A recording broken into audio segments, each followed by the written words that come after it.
I hope you'll all bear with me today. I'm recovering from a cold, so hopefully you can hear me properly. For all in attendance, today's meeting is live streamed and will be available as a video as well. Noting the presence of a quorum, I'd like to call this meeting to order. And if there's no objection, the open session agenda is adopted as the order of business. Before we proceed with the rest of the agenda, in the absence of a chair, the commission must nominate and vote on who should run the January open session meeting. Is there anyone that'd like to make a motion? Will you be the chair, not the chair? Second. Vice chair. And there's been a move and a second. All those in favor, please signify by saying aye. Aye. Any opposed? Okay, they wouldn't dare. Okay, the motion as chair has run the meeting has been moved and seconded, and we approve that. And now we move to the second agenda item, which is the report of the vice chairman. I'd really just like to send sentiments that I hope everyone had a happy and joyful holiday season. And we're looking forward to a very productive new year ahead here at the commission. So, thank you very much. Agenda item 3 is the report of the executive director, Mr. Acosta. Thank you, Mr. Chairman, and Happy New Year's to all. We are hosting 2 public meetings on the draft Monumental Course Streetscape Framework and Lighting Policy, which the Commission reviewed last November. The meetings will be held on Tuesday, January 14th at 6:30 p.m. and on Wednesday, January 15th at 10 a.m. here at our offices. The 6-day public comment period opens on January 14th and extends through March 14th. More details are available on NCPC's website, and you also have a card in front of you that details the 2 sessions. We also welcome 2 new staff members to our Urban Design and Plan Review team. Jamie Herr. Jamie, please stand. Jamie joined NCPC from the Architect of the Capitol, where she had worked as a community planner and sustainable program specialist. Prior to the Architect of the Capitol, Jamie worked for the city of Dublin, Ohio. She holds a master's degree in city and regional planning from the Ohio State University. We also have Stephanie Free. Stephanie joins us from the City of Alexandria Department of Planning and Zoning. Stephanie had worked in private practice as a landscape architect, and she was also an intern at NCPC in 2011. So welcome back. She received a bachelor's in landscape architecture from the University of Maryland. So we welcome her, and she'll be actually making the presentation on Desert Storm in a few moments. We also extend our best wishes to the following staff members. Senior Urban Planner Jennifer Hirsch has recently joined the Environmental Protection Agency's Office of Community Revitalization. We thank Jennifer for her many contributions to NCPC since joining our agency in 2011. And finally, Marcella Brown retired after 20 years with the commission. Marcella joined NCPC in 1999 as a receptionist and also served as my assistant and the staff assistant to the Office of the Secretariat. We thank Marcella for her outstanding contributions to the agency and wish her all the best in her well-deserved retirement. So we also will miss her cupcakes. I was going to say it. That's right. So thank you very much. And so that's my presentation for today. Thank you, Mr. Acosta. I'd like to just also welcome Jamie and Stephanie to the team. You got a great group, and we're glad that you're part of it in the future. And as far as Marcella, we're really going to miss her. She just brought so much spirit and life and energy and a sense of team to the staff here. And we wish her the very best in her future life. We hope she's not a stranger to us going forward. Agenda item 4 is a legislative update. Ms. Schuyler. Thank you, Mr. Chairman. I do have one item I'd like to advise you. It's House of Representatives 1088 called the FIRST Act, and FIRST is actually an acronym for First Infantry Recognition of Sacrifice Theater Act. And this act was passed by the House of Representatives on November 20th and sent to the Senate. The bill authorizes the Society of the 1st Infantry Division to modify the 1st Division Monument located on federal land in Presidential Park to honor members of the 1st Infantry Division of the U.S. Army who died during Operation Desert Storm, Operation Iraqi Freedom, Operation New Dawn, and Operation Enduring Freedom. Among the provisions is an exemption from the section of the Commemorative Works Act which precludes memorials to a unit of an armed force. This obviously is such a memorial, so it has been written as not applicable. There's a companion bill in the Senate, S. 389, and that's currently on the Senate legislative calendar awaiting action. So I think between the two, it's safe to say there will be some action and you will be seeing this. Thank you very much, Ms. Schuyler. Okay, let's move to Agenda Item 5, which is the consent calendar. There are 6 consent calendar items on this month's agenda.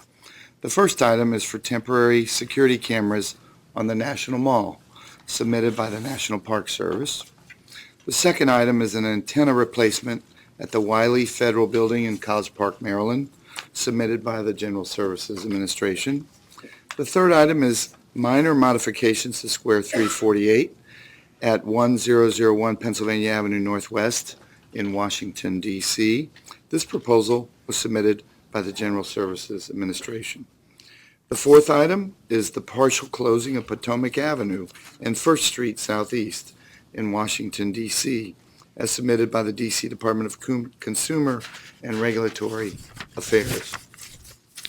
The fifth item is for the St. Elizabeth's East Campus Men's Shelter at 2700 Martin Luther King Jr. Avenue in Southeast Washington, D.C., submitted by the D.C. Department of General Services. And the sixth and final item is for Banneker Academic High School at 925 Rhode Island Avenue Northwest, which was also submitted by the D.C. Department of General Services, and which now reflects, in my opinion, a brilliant urban design move to preserve the 10th Street corridor. Is there a discussion on any of the consent calendar items? Is there a motion to approve the consent calendar? And is there a second? Second. There's been a move and a second. So all those in favor, please signify by saying aye. Aye. Any opposed? All right. Moving right along. We don't have anything. We have a very short agenda today, right? Yeah, just kidding. We now turn to agenda item 6A in the open session, which is to approve comments on the concept plans for the National Desert Storm and Desert Shield Memorial. So welcome, Ms. Free. Nothing like jumping right in here, so glad to have you here. Thank you. Good afternoon, Commissioners. The National Park Service, in collaboration with the National Desert Storm War Memorial Association, has submitted a refined concept for the proposed Desert Storm and Desert Shield War Memorial for your review and consideration. As you may recall, the applicant previously submitted 3 site alternatives with conceptual memorial program elements for your review in April 2018. At that time, the Commission indicated its preference for the site located at the Constitution Avenue and 23rd Street Northwest location and requested the applicant further develop design alternatives for the memorial at this site. As a quick reminder, Congress authorized the establishment of the memorial in Public Law 113-291, which states the National Desert Storm War Memorial Association may create the memorial as a commemorative work on federal land in the District of Columbia to honor those who served as a member of the armed forces on active duty in support of Operation Desert Storm or Operation Desert Shield. The law specifies the memorial will be located within Area 1, but not within the reserve of the National Mall. The law also states the Commemorative Works Act, or CWA, applies to the site selection and design of the memorial. The CWA is a federal law that guides the memorials process in Washington, D.C. Consistent with the criteria for new commemorative works, this review focuses on the commemorative design and program concept review at the preferred site. With the comments today, and also the comments received from the Commission of Fine Arts, the sponsor and NPS will further refine the design for the preferred site, continue NEPA and Section 106 coordination, and return with the memorial design for preliminary and final approvals.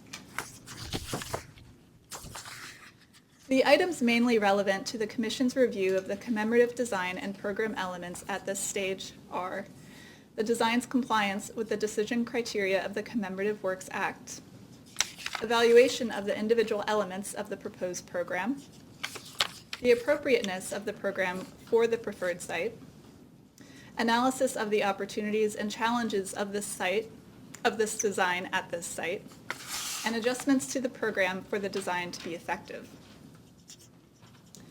I will now provide a brief overview of the preferred site location prior to discussing the submission materials and staff analysis.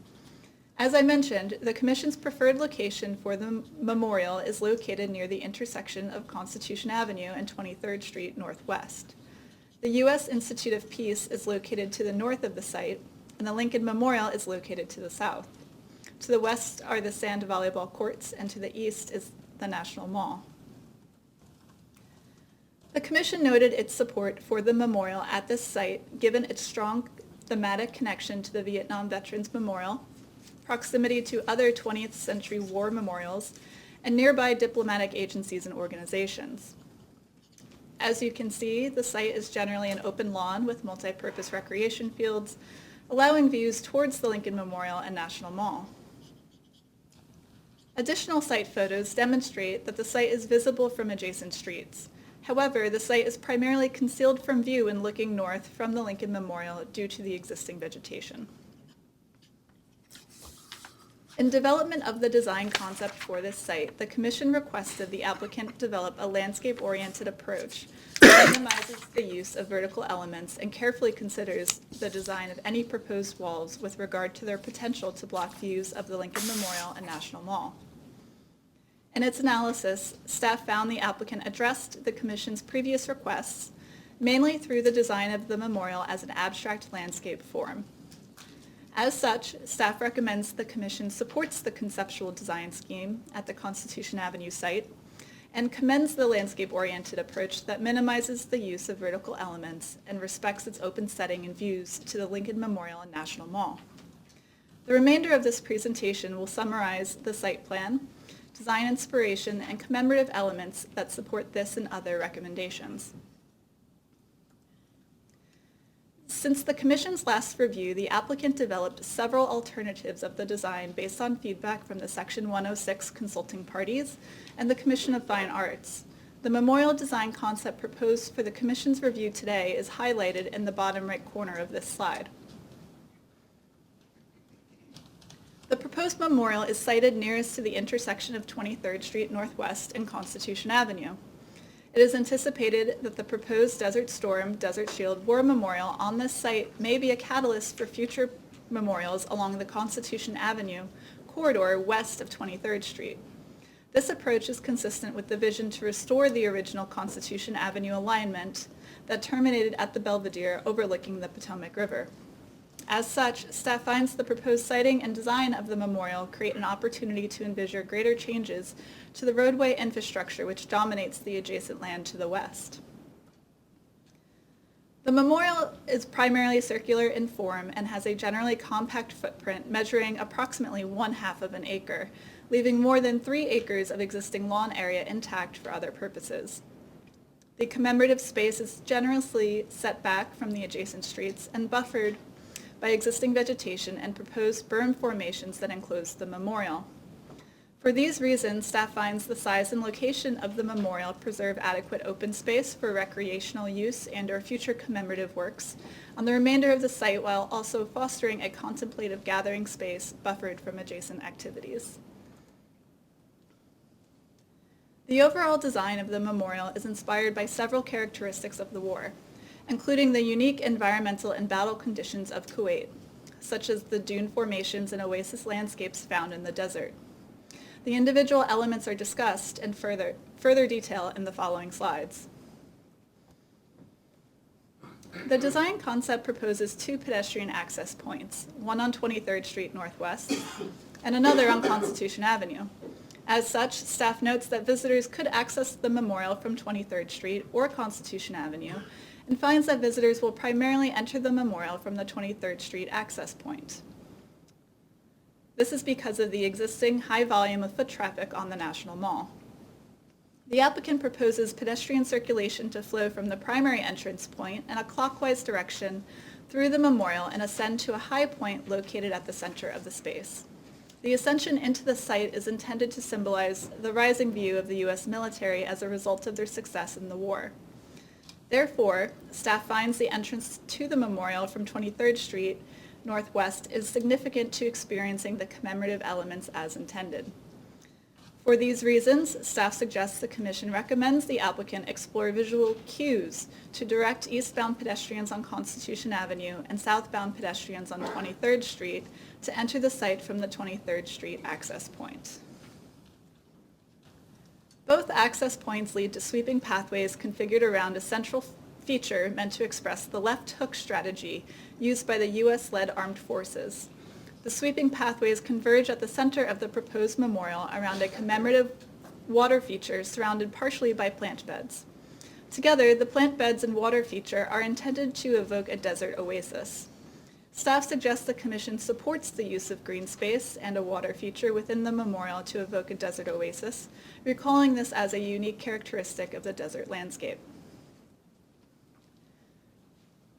The proposed memorial is enclosed by two asymmetrical berms offset to the northeast and southwest that provide enclosure and buffer noise from surrounding uses.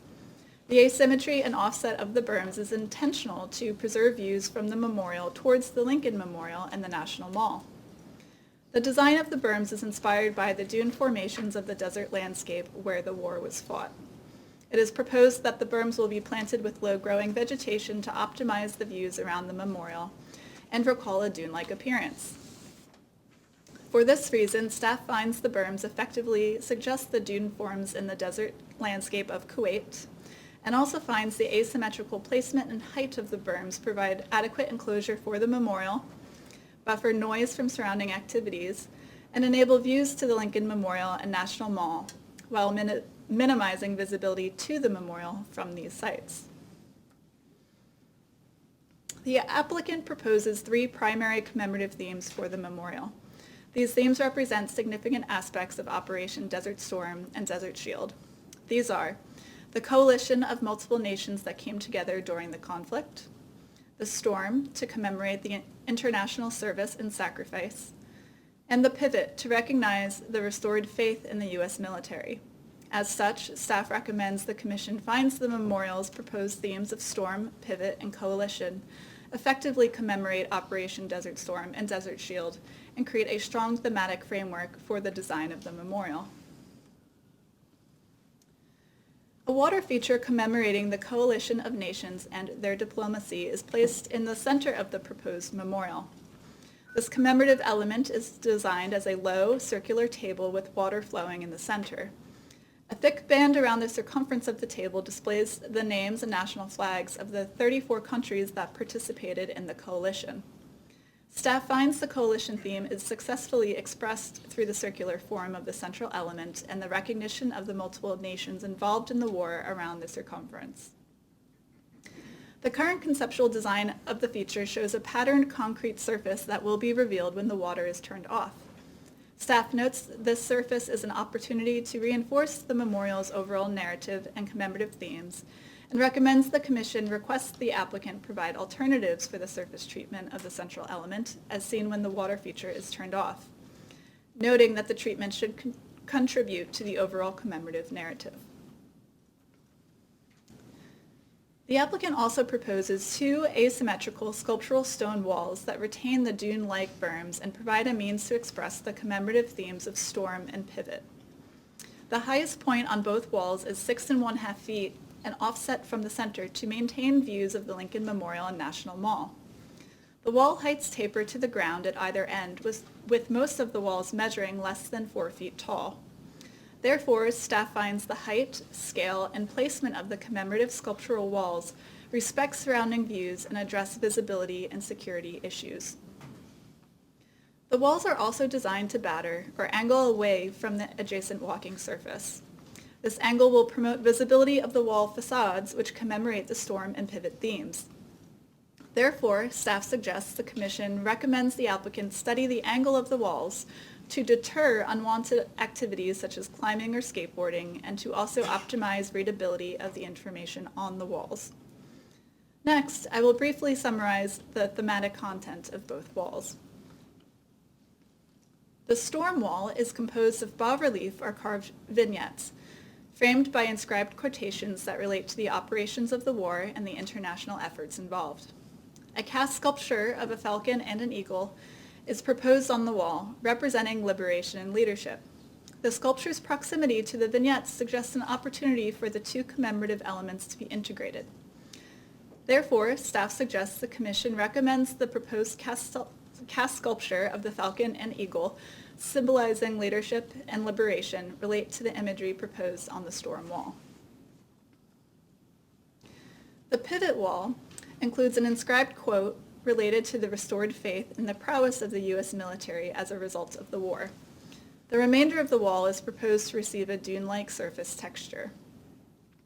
Given the significant role the walls have in expressing two of the memorial's primary commemorative themes, staff recommends the Commission finds the proposed quotations support the storm and pivot themes. However, the overall physical expression of the commemorative themes can be strengthened through further design of the stone carvings and bas-relief imagery. The last commemorative element to describe is the applicant's proposal for 3 freestanding realistic statues of U.S. military service members located in front of the pivot wall. The statues are intended to also commemorate the pivot theme and the return of service members after the war. The statues feature a woman and 2 men dressed in military attire with the intention of representing the U.S. military's efforts on land, air, and sea during the war. An eye-level rendering prepared by the applicant illustrates the top of the figures appearing above the northeast berm when viewed from the corner of 23rd Street Northwest and Constitution Avenue towards the south and the east.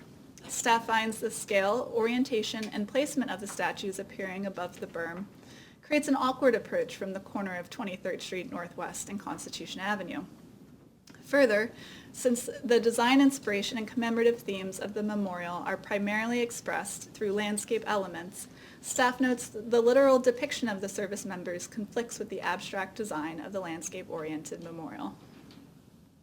For these reasons, staff recommends the Commission request the applicant consider alternatives to the statues that express the pivot theme and complement the landscape character of the memorial in the next submission. Before I conclude, I will briefly summarize potential impacts of the memorial's conceptual design on potential infrastructure improvements and existing site features.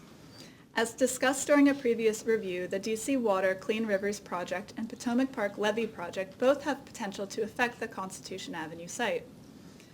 In regard to DC Water's Clean Rivers Project, as shown in the image on the left, the memorial's compact footprint and siting nearest to the northeast corner of the site maximizes the remaining amount of space that may be used to install the necessary infrastructure work associated with the Clean Rivers project. In regard to the Potomac Park levee improvements, the applicant has designed the berm which encloses the memorial to the southwest to incorporate flood risk management protection improvements. As shown by the red dashed line on the right image, the levee will follow the berm's 20-foot contour line. Sorry.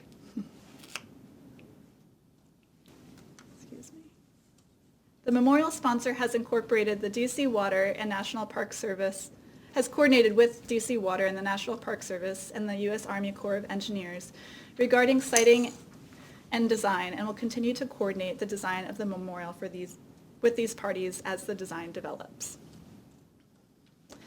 Additionally, an array of existing trees lines Constitution Avenue and 23rd Street Northwest. A tree inventory prepared by the applicant indicates the trees range from poor to good condition.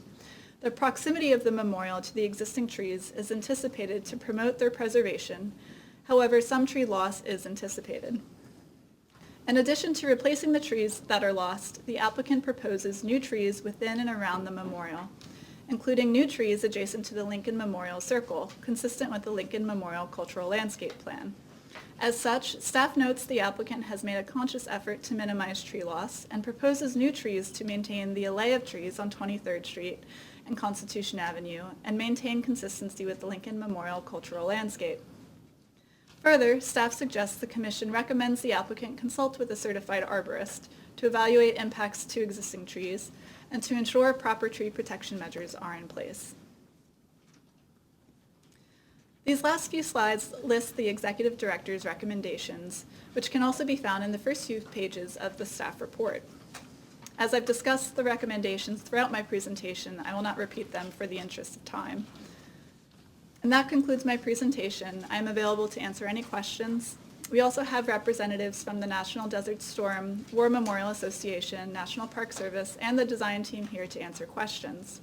Scott Stump, CEO and President of the National Desert Storm War Memorial Association, would now like to provide a few brief remarks. Thank you.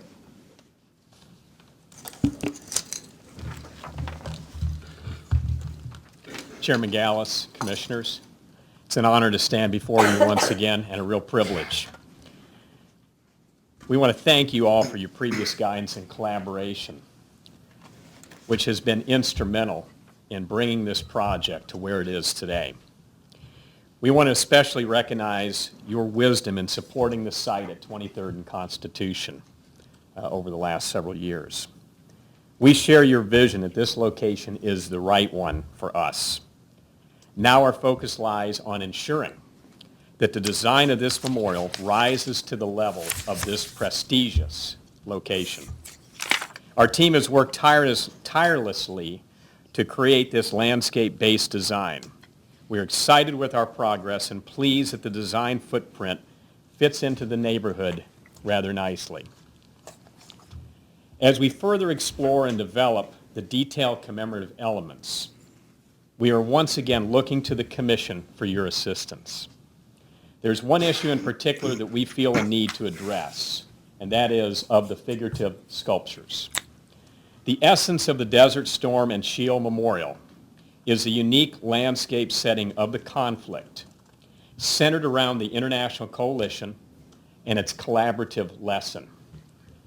Nevertheless, we cannot forget to specifically honor the men and women who risk their lives to serve our country. Throughout the world, war memorials depict the brave warriors who are willing to make the ultimate sacrifice. We members and former members of the armed services are straightforward folks. We're given a mission and we execute it to the best of our abilities. We work in harm's way and sometimes under harsh conditions. We improvise and we make the best of whatever shared situation we face. We work as teams and we see a bit of ourselves in each of our brothers and sisters in arms. As a result, we need to see ourselves reflected figuratively in the memorial to this successful mission. In addition, because Desert Storm was the first instance of an all-volunteer military where professionalism and their capabilities were on display, it is important to show servicemen and women as everyday American citizens. The curving dune walls of the memorial evoke the context and scale of the massive and swift undertaking. The figures represent the personal qualities of those that served, and the two compositional approaches are intended to highlight and strengthen their aesthetic effect. We recognize the concerns expressed by staff. However, as stewards of this memorial, we believe strongly that our story must include figurative representation of the war's participants.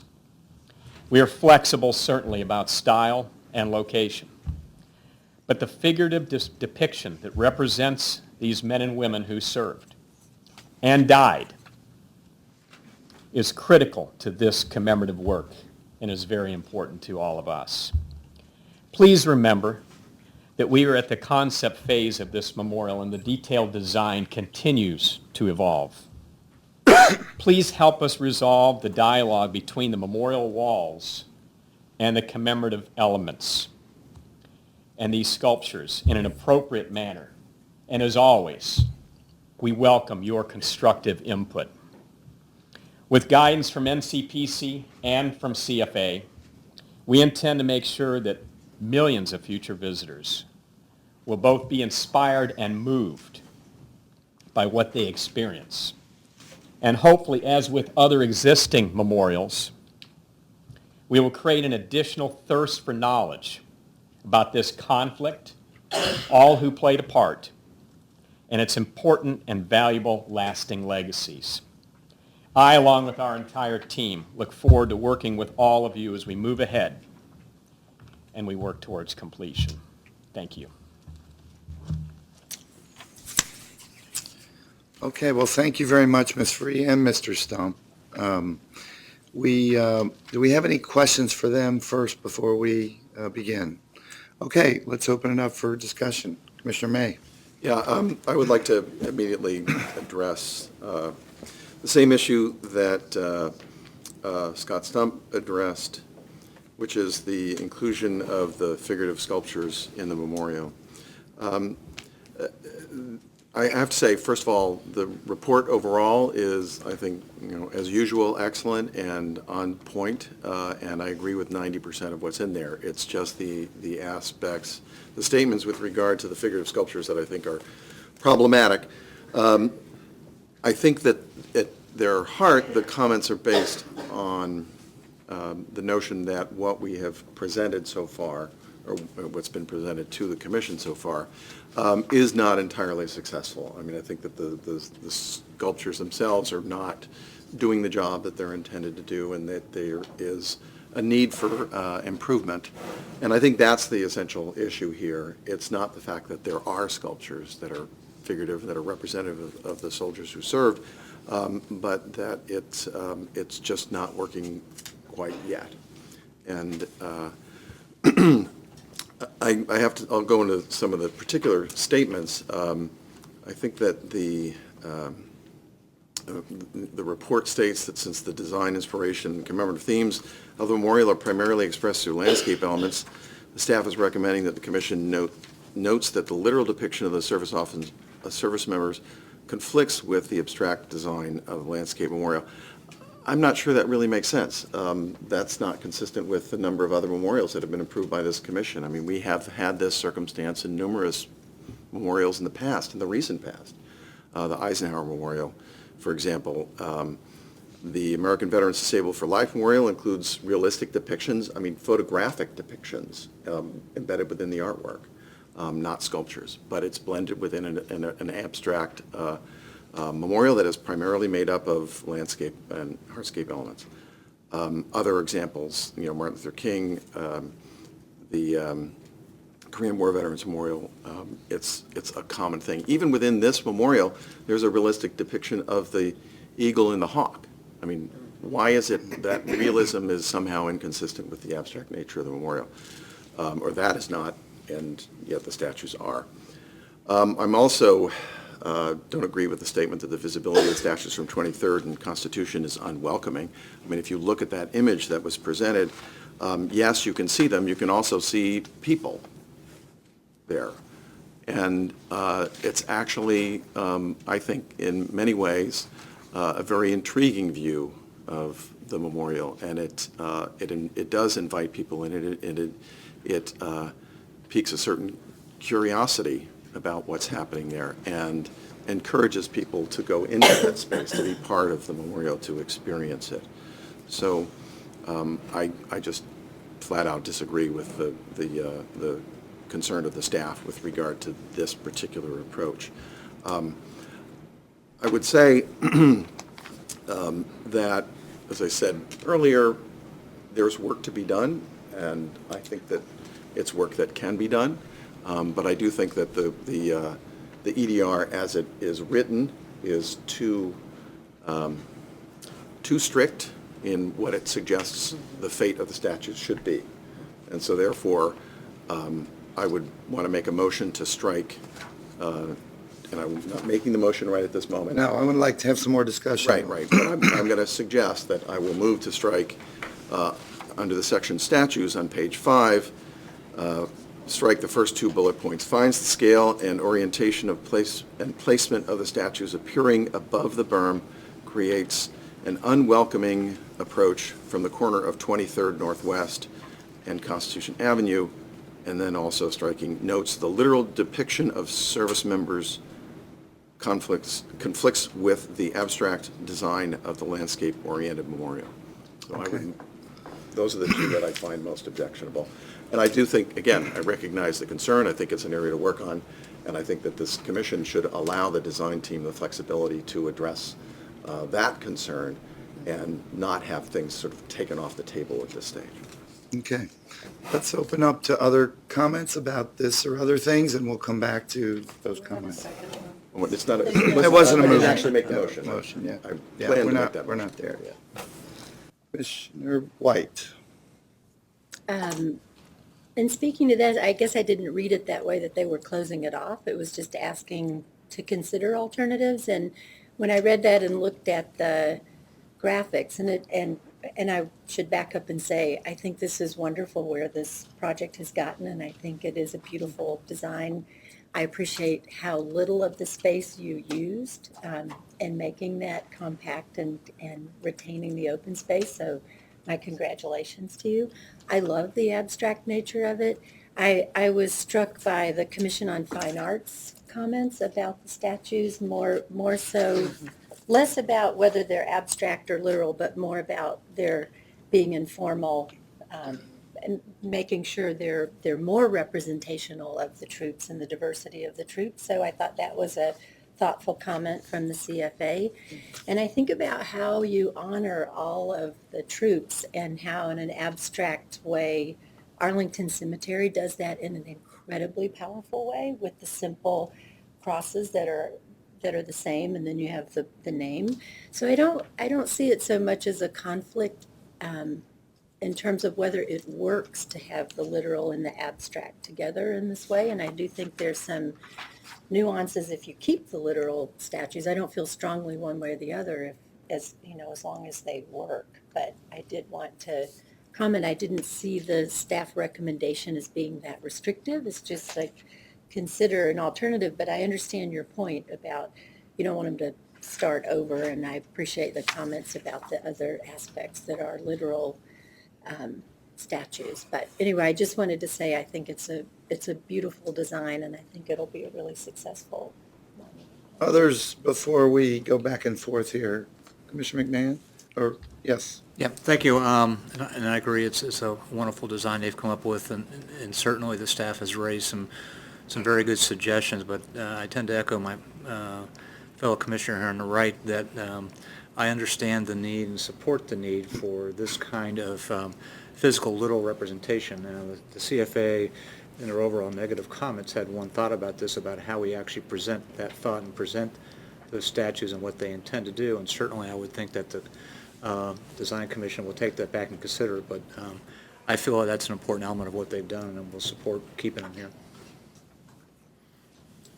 Mr. Chairman, Yes, Commissioner Dixon. several comments.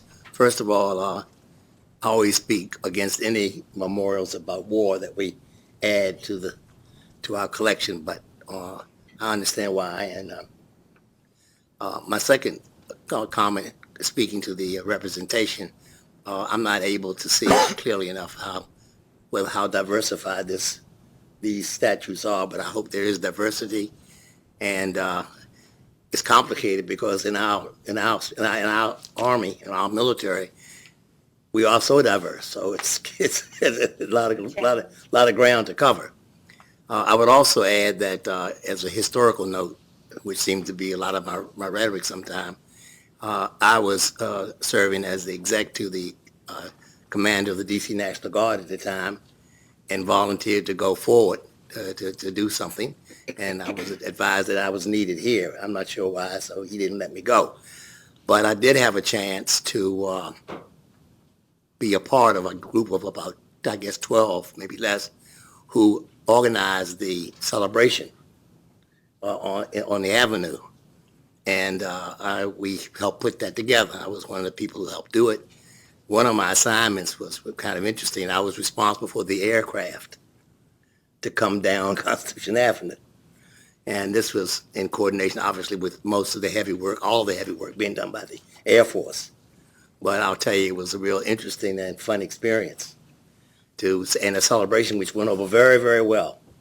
To see the planes come in, they were in a trail that came in from the middle of, out in the Chesapeake Bay and further out, depending upon the speed of the aircraft, how far they would have to be out to come in and be flying. Was it like 50 feet above ground on kind of touch and go. I don't think we need, there's been some suggestions, but I don't hope we have to do that again. And I also want to say that I kind of wish we had stopped at this point, but we didn't, and we got a lot of stuff that has happened since then. But having said that, I think it's a good effort. I like the images. I think that if you were to see this picture with the faces at you, I would feel a little bit, you feel warmer about it than to see the backs of these soldiers in this particular presentation. But whatever happens, I think they've got to be present in this memorial, because it's all about them.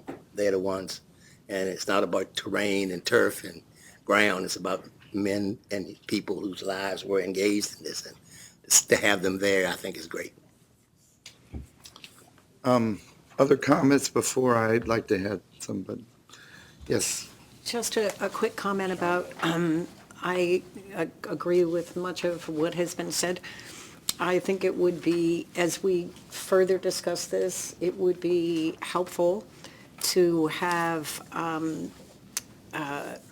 those of us who support the idea of retaining, it seems to be a key point. Everybody seems to agree that the overall design, which I think is beautiful, that reflects the storm concept, as well as other aesthetics. But it would be helpful to maybe have some input about the statues and some specific things, if we think maybe the representation could be changed or improved in some way to echo the concerns, some of the concerns and the comments that the staff had, that we be specific about that in our comments to the folks that will take it from here. Mm-hmm. Maybe I'll jump in just to respond to that a little bit. I really want to compliment the team. I think as a first cut, it's an extraordinary effort that you've made to get to this point so early in this process. I call it threading the needle beautifully, and it's not easy to do. There are so many things you're thinking about, the views, the tree preservation, the compact nature, the representation of how the dune formations are so wonderfully kind of represented. I've had a chance to walk on some actual dunes myself in the Middle East, and I think that this really is something quite inspirational. So I really, really want to compliment the design efforts for this. I also appreciate the kind of protection of views and things like that. And what's so interesting about this discussion we've had so far, in my opinion, is that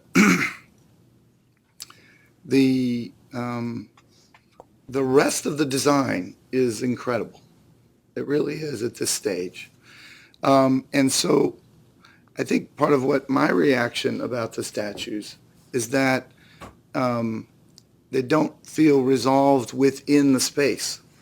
I have no objection to having statues. I don't have a dog in that fight, if you will.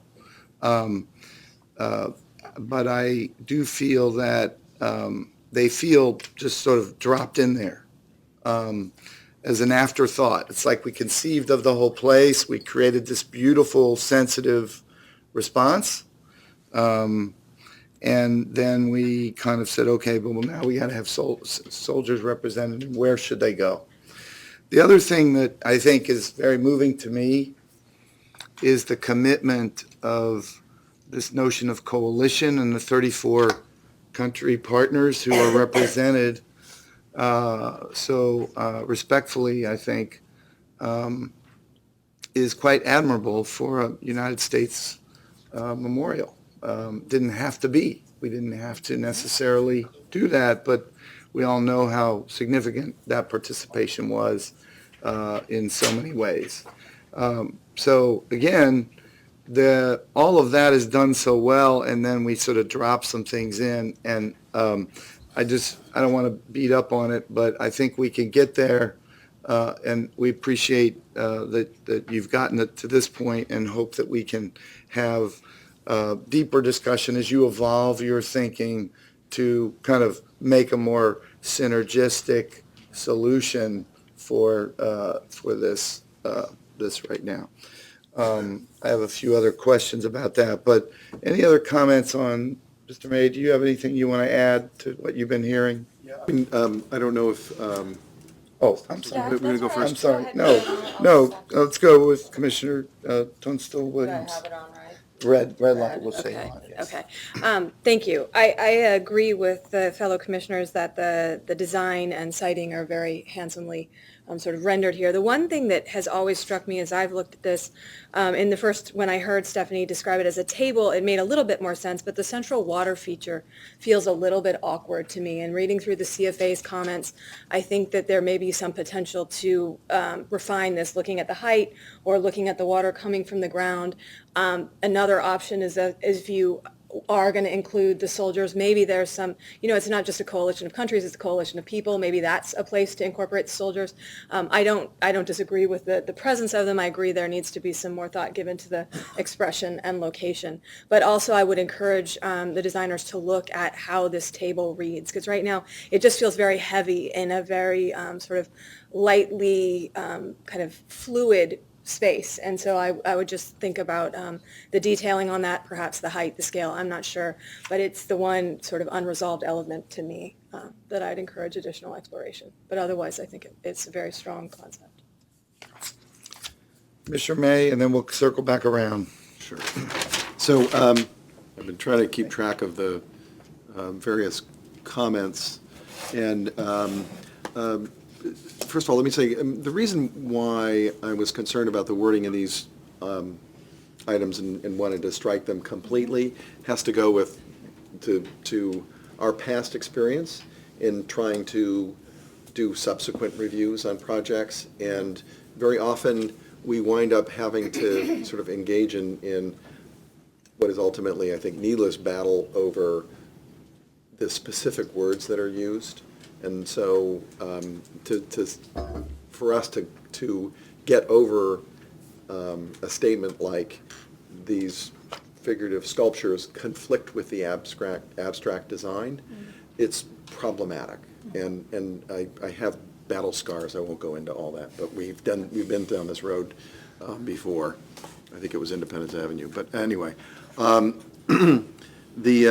so that's really what's driving it, and actually I think that Mr. Costa gave me an alternative to simply striking those that I think actually is very good. So I'm inclined to move in this direction, and I'll read those in a minute. So with regard to Commissioner Argo's comment about needing to understand more about the statutes themselves, I mean, as this continues to develop, we will see this in very fine detail, and we will see close-ups. I mean, there's a reason why they're sort of distant and blurry, because they're not developed, but we're trying to get the overall concept blessed at this moment. We thought about whether we should wait until it's a little bit more further refined and go through another round at the Commission of Fine Arts, but we elected instead to bring it to this commission now to get that initial feedback, knowing that some of these things were, not as finished as we would like. So you will see that. It's just a matter of time before that happens. I think that the concern that the chairman had about the placement of the sculpture feeling something like an afterthought. I think that's really where much of this concern comes from, and I think that's what we are trying to wrestle with. It's not a new issue. I mean, and they were conceived together from the beginning, but sometimes how they are conceived and how they are perceived are different. And so I think that this is an area where there still needs to be some exploration and some work and refinement. And we may wind up with something, I think, significantly different, because one of the things that I would leave in is, this notion of exploration of exactly how they are depicted and how they wind up being included within the memorial. The last, it was with regard to the central water feature needing refinement. I agree completely, and I have been saying this for some time, and sometimes the design team listens to me and sometimes they don't.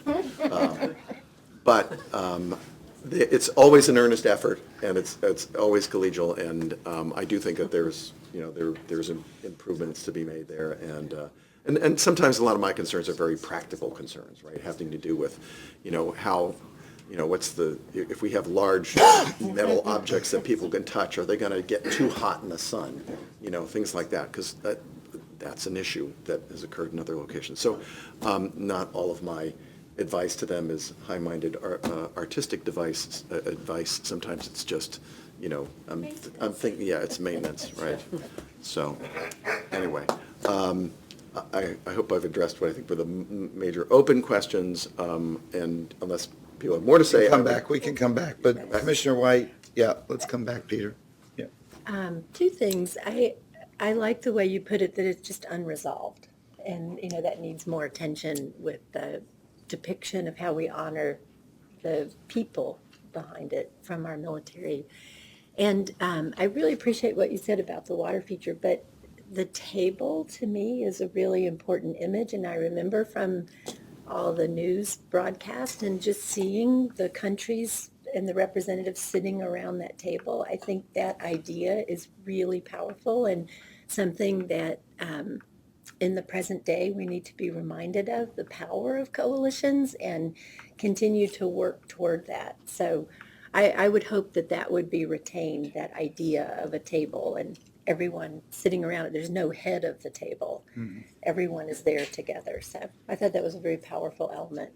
And I appreciate your further comments. And I would agree with that. I don't see a conflict between the comments that I've heard, because I think the idea remains the same. It's how it is depicted and placed. Just a couple of other things, and then we'll circle back.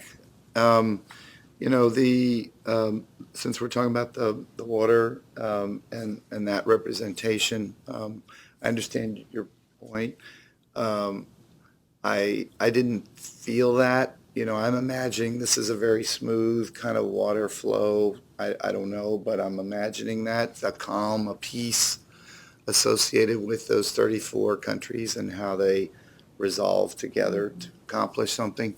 I do feel like, what happens when we turn the water off, and I know there's some reference to some concrete carvings or something. It'll be interesting to see what that is, because here in Washington, we do have to worry about the winter months, and we will have visitors here. We want to have visitors here all year round, and so it needs to be equally impactful and positively received in the winter months.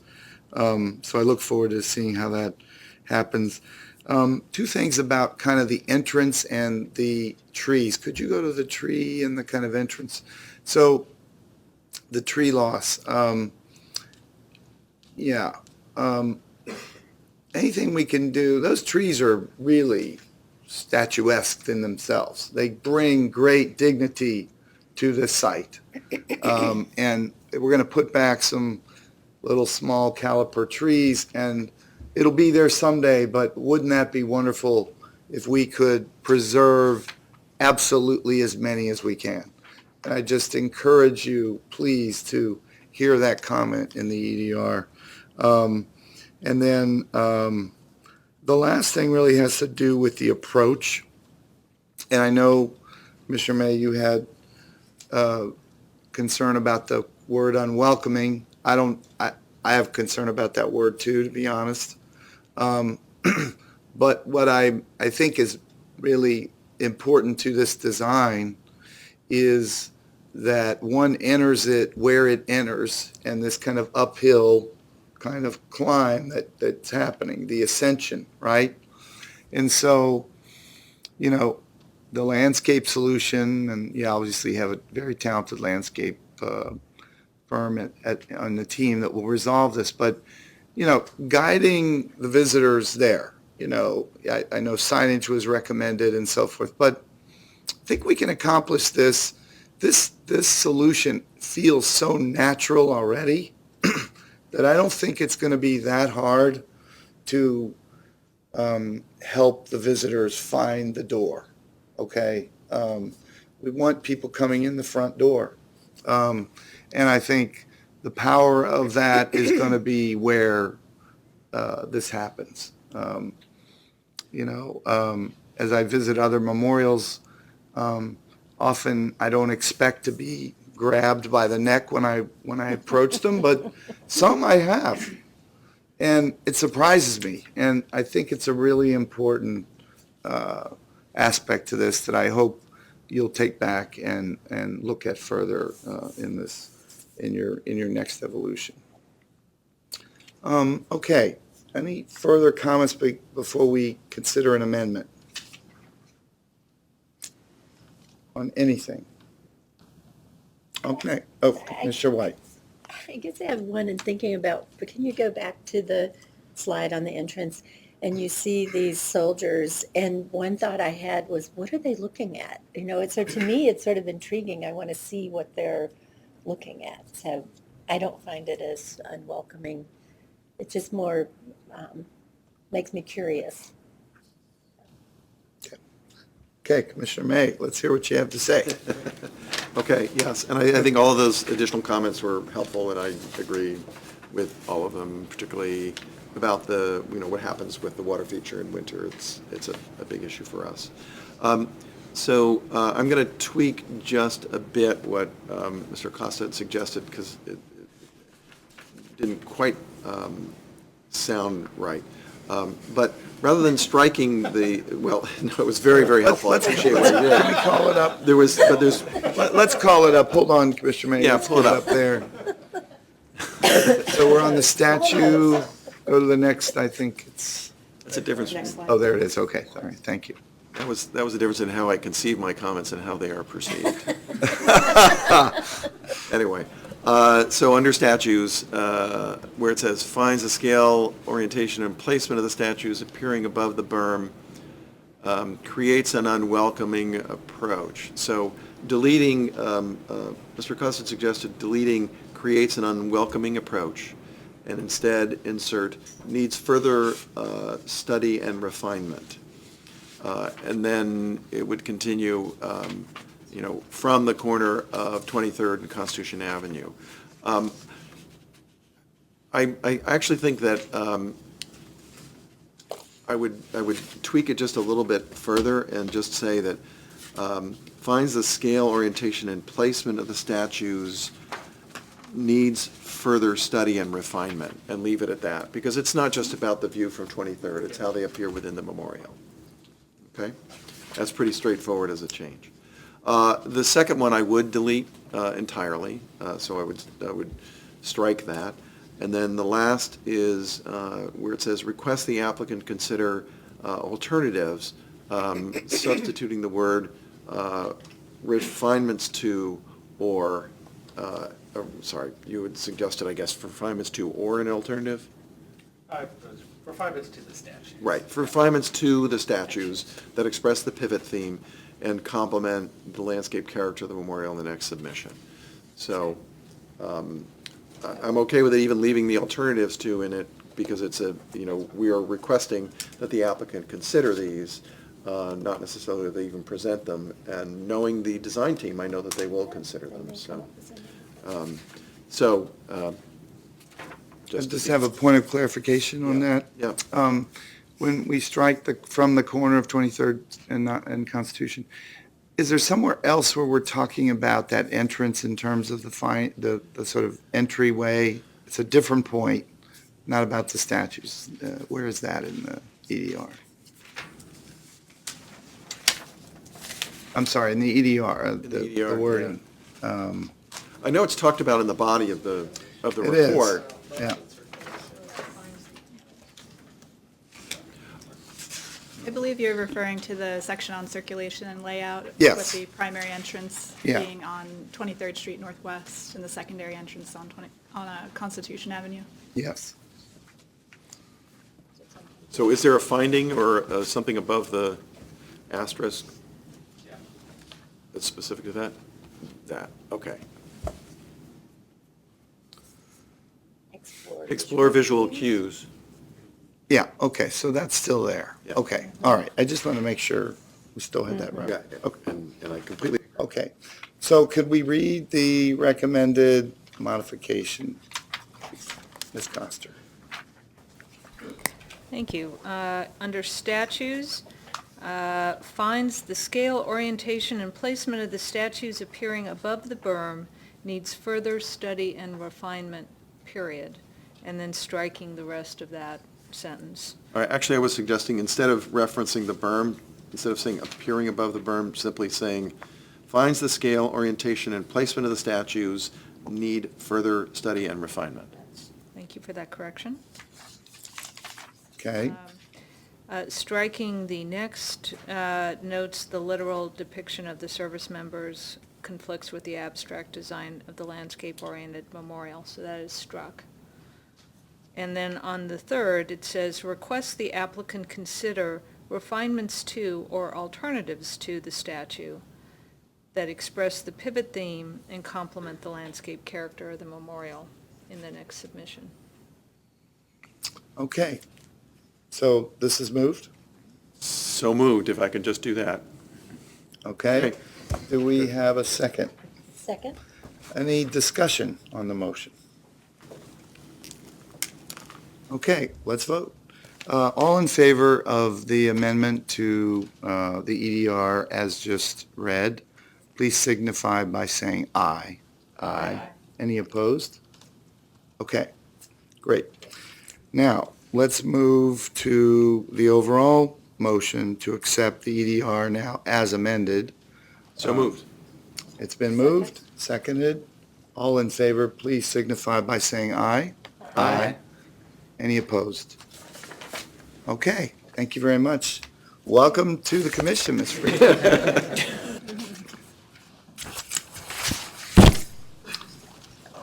All right, that's good, that's good.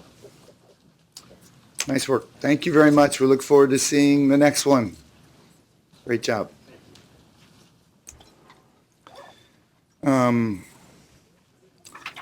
Okay, next is item 6B, another small and insignificant project, to approve comments on the concept plans for the Washington Union Station expansion project. And Mr. Fliss will take us through the preview, please.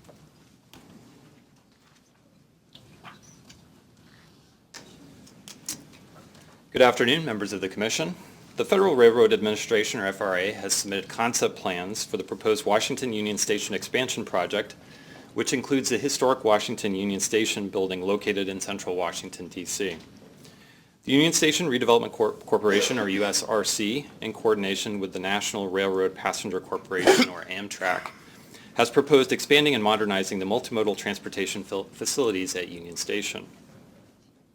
You last heard an information presentation on this project back in July of 2017, and at this time the applicant is seeking planning comments and guidance from the Commission as the project moves forward.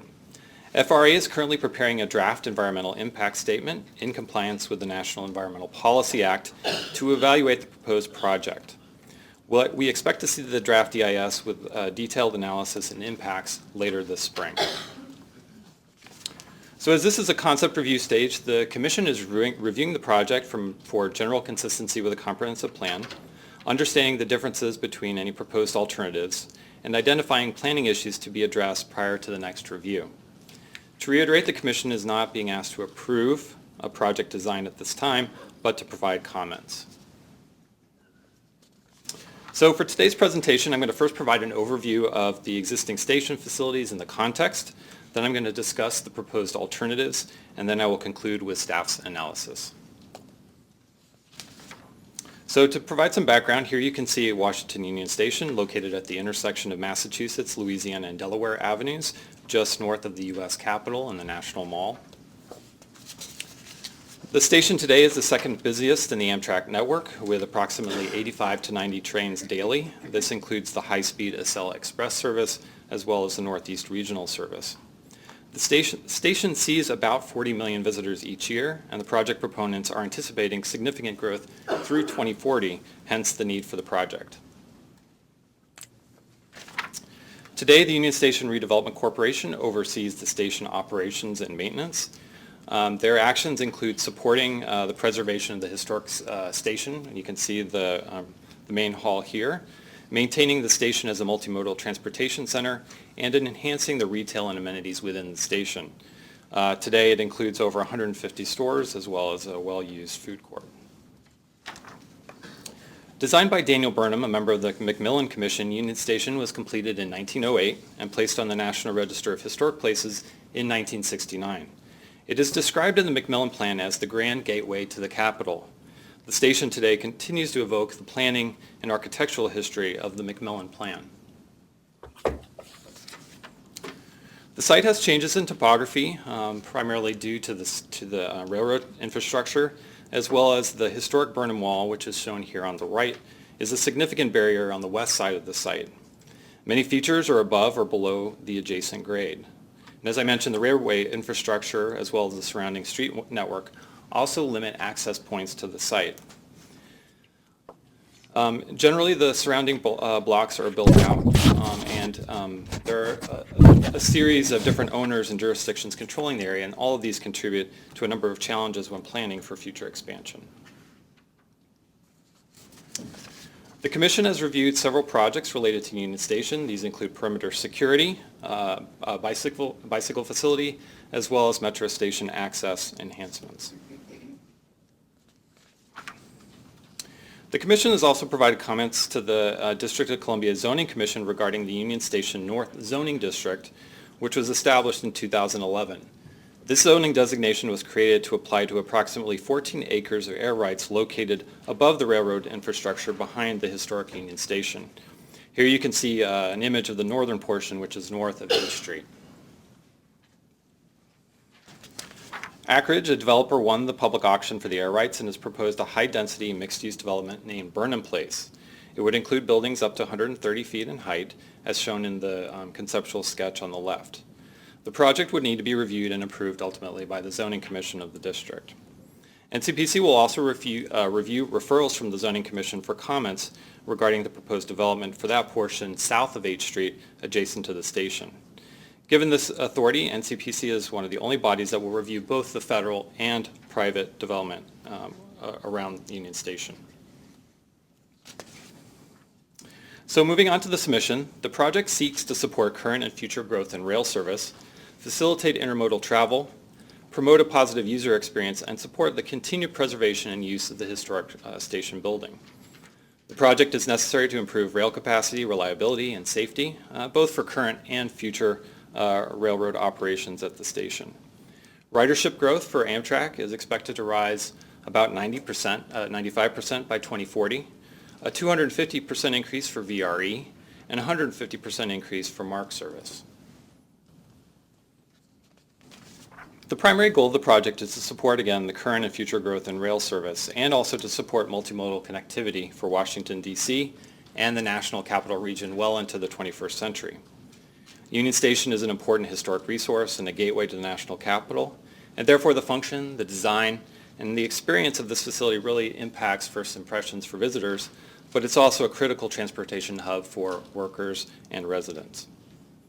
Policy language in the proposed 2019 federal transportation element expresses support for the expansion of high-speed and high-capacity rail service to provide intercity connectivity across the eastern United States, with Washington Union Station as a regional hub. Given the station's important role and function, we recommend supporting the overall project purpose. The major project components include reconfiguration of the station tracks, a new train hall, bus facilities, and parking facilities. Other project components include new concourses and rail support spaces, as well as pedestrian bicycle access improvements, improved pickup and drop-off areas for vehicles. All the action alternatives also propose approximately 1,600 parking spaces, which is reduced from the 2,200 striped spaces that exist today. The alternatives also include changes to the configuration and operation of traffic in front of Union Station, and these would generally occur within the existing curb so as to not impact the plaza area. It's anticipated that tour buses, the hop-on, hop-off buses, would likely move to another location. In addition, other efforts will continue to advance related to the station and other nearby development. I'm listing just a few of them here. These include restoration of the historic station, the replacement of the H Street Bridge by DDOT, and also the private air rights development. So given this as background, I'm going to walk you through the alternatives at a high level, describing the major components and the differences between each. The applicant has developed 6 alternatives, and they've also identified one preferred alternative at this time. These will all be evaluated in the draft EIS. The alternatives also include the elements that I previously mentioned, but generally vary in regards to 3 things: the parking facilities, the location of the bus facilities, and the orientation of the train hall. So for all these alternatives, you're going to be looking at an aerial view of the station area, and this is looking towards the northeast.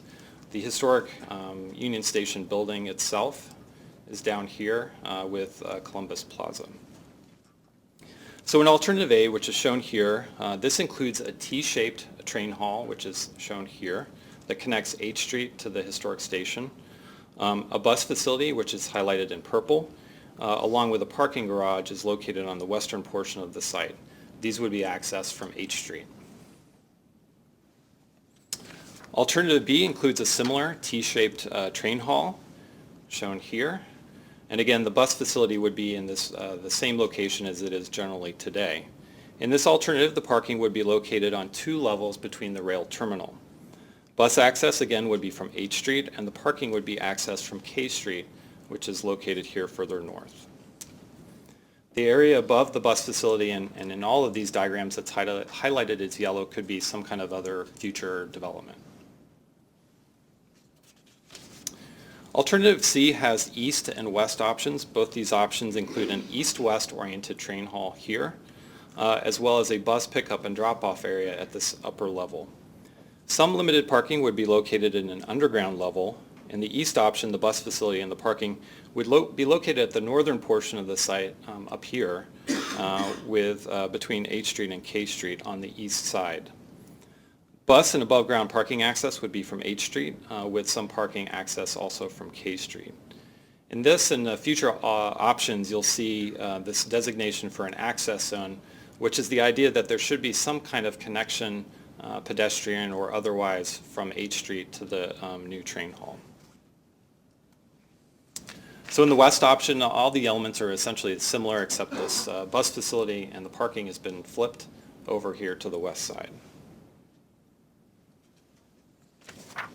Alternative D also includes an east-west train hall located here. However, the bus facility would be located on another level above that, so wrapping around the train hall. Parking would be accommodated in a garage at the far north end of the site here, with access from H Street and one access from K Street. Like Alternative C and the future alternatives, you'll see this notion of some kind of access connection here. Alternative E includes the same bus configuration that wraps around the train hall here, but all the parking would be located underground. This option, again, also proposes that connection here. And then finally, Alternative A-C. This is the applicant's preferred alternative, and it combines some aspects of both A and C, and hence the name. This alternative, again, includes an east-west train hall here that will be day-lit and encloses the new main passenger concourse.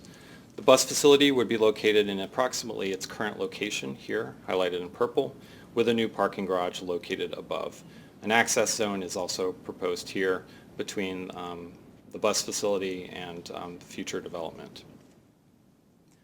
The applicant has indicated that this alternative is preferred for them because it minimizes the duration, depth, and complexity of construction, as there would be no extensive construction below the concourses. It also keeps the intermodal uses close to each other and close to the main station like today. This option, according to the applicant, also minimizes operational traffic impacts on the H Street Bridge and the public street network because it reuses a lot of the existing connections in circulation today. So with that as background and an overview, I'm going to move on to the staff analysis, focusing on these few key areas.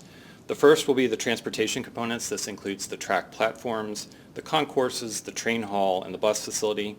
Secondly, the proposed parking. Third, the urban design considerations, and then finally some additional coordination that we think is necessary as this advances. So Washington Union Station is first and foremost a major rail hub with critical connectivity to other forms of transportation, both locally and regionally. As I mentioned, through 2040, the project proponents are anticipating significant growth in rail service, and this necessitates planning for both existing conditions but also that expanded future service. The current rail yard, passenger facilities, and platforms, the waiting areas, and customer support centers are not adequate to serve existing customers or the projected future demands for Amtrak, commuter rail, and other rail services. And therefore, the realignment and replacement of the station tracks is really foundational to this project. And the other transportation components, the bus facility, train hall, and concourses, really help support the multimodal functionality of the facility. And as such, this is the lens through which staff has evaluated the project. Overall, staff supports reconfiguring the train platforms to create greater efficiency and improve accessibility. Wider platforms, along with improved lighting, will also enhance the user experience. The addition of 4 new concourses, 2 oriented north-south and 2 east-west, will also improve the pedestrian movement and connectivity throughout the station. In particular, the addition of a new concourse level with pedestrian entrances at 1st Street and 2nd Street will improve station access from adjacent neighborhoods to the west and east. Today, for example, residents traveling from the Noma neighborhood have to walk several blocks south to either the metro entrance or the front of the station to get their trains on the tracks here. The new H Street concourse will shorten that walk by 2 blocks. Likewise, a new entrance on 2nd Street will also provide a direct connection to this new concourse. Here you can see how the entrances are highlighted on the plan view and how it would occur at the street level. These entrances will connect to a new concourse level, as I mentioned, below the tracks, highlighted here, and this will all be below the H Street Bridge. Again, this will provide an opportunity for access points, and then the visitors can actually move up and access their trains. Retail and other amenities would also be provided at the concourse level. So here you can see a more detailed plan view. This is actually rotated to the right with north on the right side, showing you those access points here and here from 1st Street and 2nd Street. Entering this new concourse, this would connect to other north-south concourses where you would be able to come up into the platforms. The project also proposes a new train hall. This new hall will cover a new concourse to replace the existing concourse today, which is pretty dark and also often very crowded. Here you can see a section through how the train hall might work. The purpose of the hall is to create a large open space with skylights and daylighting. We believe the new train hall will also improve the visitor experience by creating a more welcoming space for gathering and orientation. So you can see here the existing station, the new train hall, and then the tracks and platforms here. The hall will create a large, gracious entry to the track platforms and also create a setback or buffer between the historic train station here and the taller development to be located to the back. So you can see the new train hall located here. Setting back the height of new development behind the historic station, both the federal and private components should help mitigate some of the viewshed impacts of the higher development. This was an issue that the Commission had talked about when reviewing the USN zoning designation back in 2011.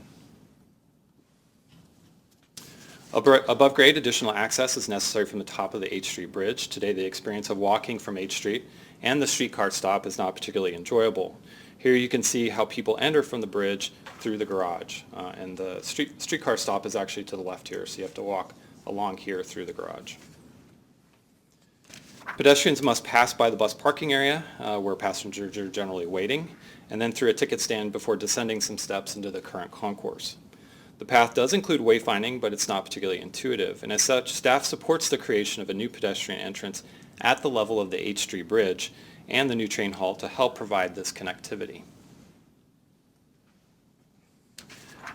The H Street Bridge will be rebuilt by DDOT in nearly the same location, and will continue to have slope sections leading up to the top of the bridge. So this is a section through the bridge showing, the top of the deck, bridge deck, and then underneath the station platforms, and then beneath that the concourse.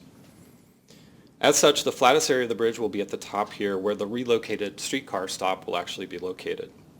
For staff, it makes sense that any pedestrian connections to the station at this level should occur here. As part of the project, the existing bus facility will also be replaced. The facility supports intercity and regional bus service and allows for connections to both trains and metro. As such, there are two considerations regarding planning for bus service. First is identifying a location that promotes easy intermodal connectivity for passengers, and secondly, allowing for buses to enter and exit the facility in the most efficient manner.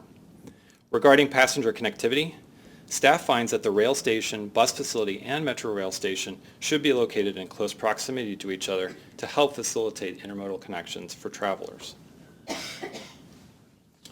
Regarding bus access and movement, some alternatives, like Alternative C, show splitting bus waiting and loading across the site. We find this somewhat challenging as this introduces the opportunity for additional bus trips moving from a parking area to a loading facility across the site. A single location for both waiting and pickup drop-off would address this issue. I will note, however, that the trade-off for a consolidated location, such as in options A and B, would require somewhat more footprint because you're going to have to accommodate those buses both waiting and picking up. Currently, H Street is the access point for bus service, which I've highlighted here in yellow. And this is a commercial street, a busy street, that also has direct connections to other regional roads and highways. H Street will likely remain the primary access for bus service in lieu of K Street or other surrounding streets that may be more residential in character. I'll note that the traffic impacts of the proposed alternatives were not included as part of the submission, but will be a part of the impacts analysis within the draft EIS. We know that questions have been raised about traffic and the changing nature of vehicular use, particularly how rideshare and other modes of transportation will evolve at the station. As all the alternatives propose changes to circulation in and around the site, continued coordination with DDOT will be necessary. Therefore, staff recommends the applicant coordinate with the District Department of Transportation to evaluate the proposed circulation system and any impacts to the transportation network, including Columbus Circle, the H Street Bridge, and the adjacent streets. As part of all the action alternatives, the parking is proposed to be reduced by approximately 1/3 from 2,200 stripe spaces today to about 1,575. This includes an allocation for about 600 spaces for retail, 900 flexible spaces, and 75 for rental cars.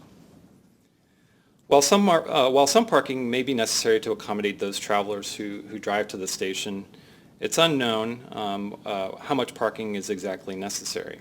And we acknowledge that the proposed reduction by the applicant is substantial. However, additional information is necessary to understand what the right amount of parking should be for the station. Currently, the garage has an average utilization rate of about 80%. A majority of the spaces appear to be used for monthly pass holders, whereas the use of the garage for daily retail or rail users appears less. As of December 2019, there were about 1,300 monthly parkers. The federal transportation element provides specific guidance for federal employee parking, but in this case, much of the parking is for non-federal commercial use and other station users. The proposed 2019 federal transportation element of the comprehensive plan states that agencies should consult the parking policies of the local jurisdiction to determine the appropriate parking standards for non-workplace federal parking, including residential, commercial, and institutional uses. Given this, staff recommends that the applicant and staff work with the District Office of Planning and the District Department of Transportation to evaluate and confirm the appropriate amount of parking for this site given the mix of uses, traffic and urban design impacts, and the transit-oriented nature of the project prior to the next stage of review. Regarding location, staff finds that parking placement likely is much more flexible than other aspects of the project program. The applicant has explored opportunities for off-site parking and found many of them challenging, as many of them are privately owned. The few public sites considered, such as the Postal Museum, would raise historic preservation concerns, and parking beneath Columbus Circle and Columbus Plaza, as well as on Architect of the Capitol land, was also dismissed. Staff also notes that while placing the parking underground would be ideal, we do recognize that there is complexity to doing so given the existing rail infrastructure as well as some of the utilities on the site. Here you can see a section through, again, the H Street Bridge showing that the tracks and platforms would be located here with a new underground concourse, and this shows you where the proposed parking would be actually several layers down. Further, to conclude with parking, it's unclear how much parking would be proposed as part of the private air rights development, and we think it might be helpful to coordinate among both pools of parking in the future. Overall, staff agrees that the proposed components of the project and their location make sense in a modern, robust, multimodal transportation facility. We find that this is the opportunity to work with our district partners, particularly DDOT and OP, to confirm the facilities are right-sized given their implications for both traffic and also urban design. As we start to adjust the size and scale of elements, like the garage, these can help provide space for amenities and other uses to benefit the station visitors. So with that as a segue, I'm going to move on to urban design. Overall, the project alternatives generally do not directly alter the historic station itself. However, the proposed development behind the station, including parking or other buildings, should consider the setting of the historic building and the critical views from the National Mall, the U.S. Capitol, and other view sheds. So here you're looking essentially to the north with the historic station here, and then this would be the potential future development, both locations here. Today, as you know, Union Station creates an important terminus to several view sheds, particularly the reciprocal views to the U.S. Capitol, as you can see here. The mass of the existing parking is also particularly visible along First Street. As you can see here, it kind of hangs out here. Any future above-grade facilities should be more sensitively designed to the historic station and the overall context. As I mentioned previously, staff does support the use of an east-west train hall, highlighted again here in blue. This has two purposes. One is to create that more welcoming experience inside the building. But we also find that it helps to set back the development that would occur to the rear and help mitigate some of those view sheds as you're looking north towards the historic station.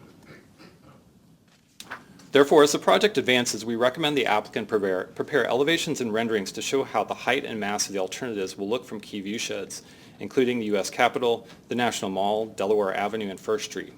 These renderings should also include the massing of any private development permitted in the USN zone. These will help us better understand any visual impacts. North of the station, staff supports the provision of a pedestrian access corridor between the top of H Street, including the new streetcar stop, and the train hall here. As I've talked about previously, this corridor would help facilitate that pedestrian connection and allow for potentially new pickup and drop-off areas. We also find that this connection area could extend vertically to provide daylighting and skylights to the track levels below. We do recognize that this would require coordination with the private development adjacent. The urban design element of the comprehensive plan states that active uses such as retail and other commercial enterprises be provided to help enhance the pedestrian experience. As such, staff recommends that active uses such as retail be incorporated to support pedestrian activity, particularly where they might face any future private development. As with the existing bus and garage facility, an exposed structure is not particularly attractive or conducive to a quality urban experience. Bus and parking facilities can be designed in a manner that can support compatibility with other adjacent uses, including through the integration of retail, their architectural treatment, and the incorporation of public amenities. And therefore, we are requesting the Commission request the applicant for the next review further develop plans and renderings that show how active uses and amenities and also architectural treatment can create and enhance the public realm and create a design that's compatible with the adjacent development. Finally, given the complexity of the project and the site, other coordination should continue as the project advances. In particular, staff recommends the applicant coordinate with WMATA regarding both their infrastructure as well as the proposed new entry to the Metro Rail station along First Street Northeast. The applicant should also coordinate with the District Department of Energy and Environment regarding stormwater management and other environmental issues. And finally, it will be helpful to understand the phasing of construction of the project, and as such, the applicant should also provide a phasing plan that describes the timing and implementation of each project component as part of the next review. In terms of next steps, I mentioned the applicant is now preparing a draft environmental impact statement. Today's planning comments will help provide guidance to FRA as well as staff as that document is developed. Once it's released, NCPC will again have the chance to review and comment, with additional NCPC reviews following after that. In conclusion, this project represents a significant opportunity for both the district and the region.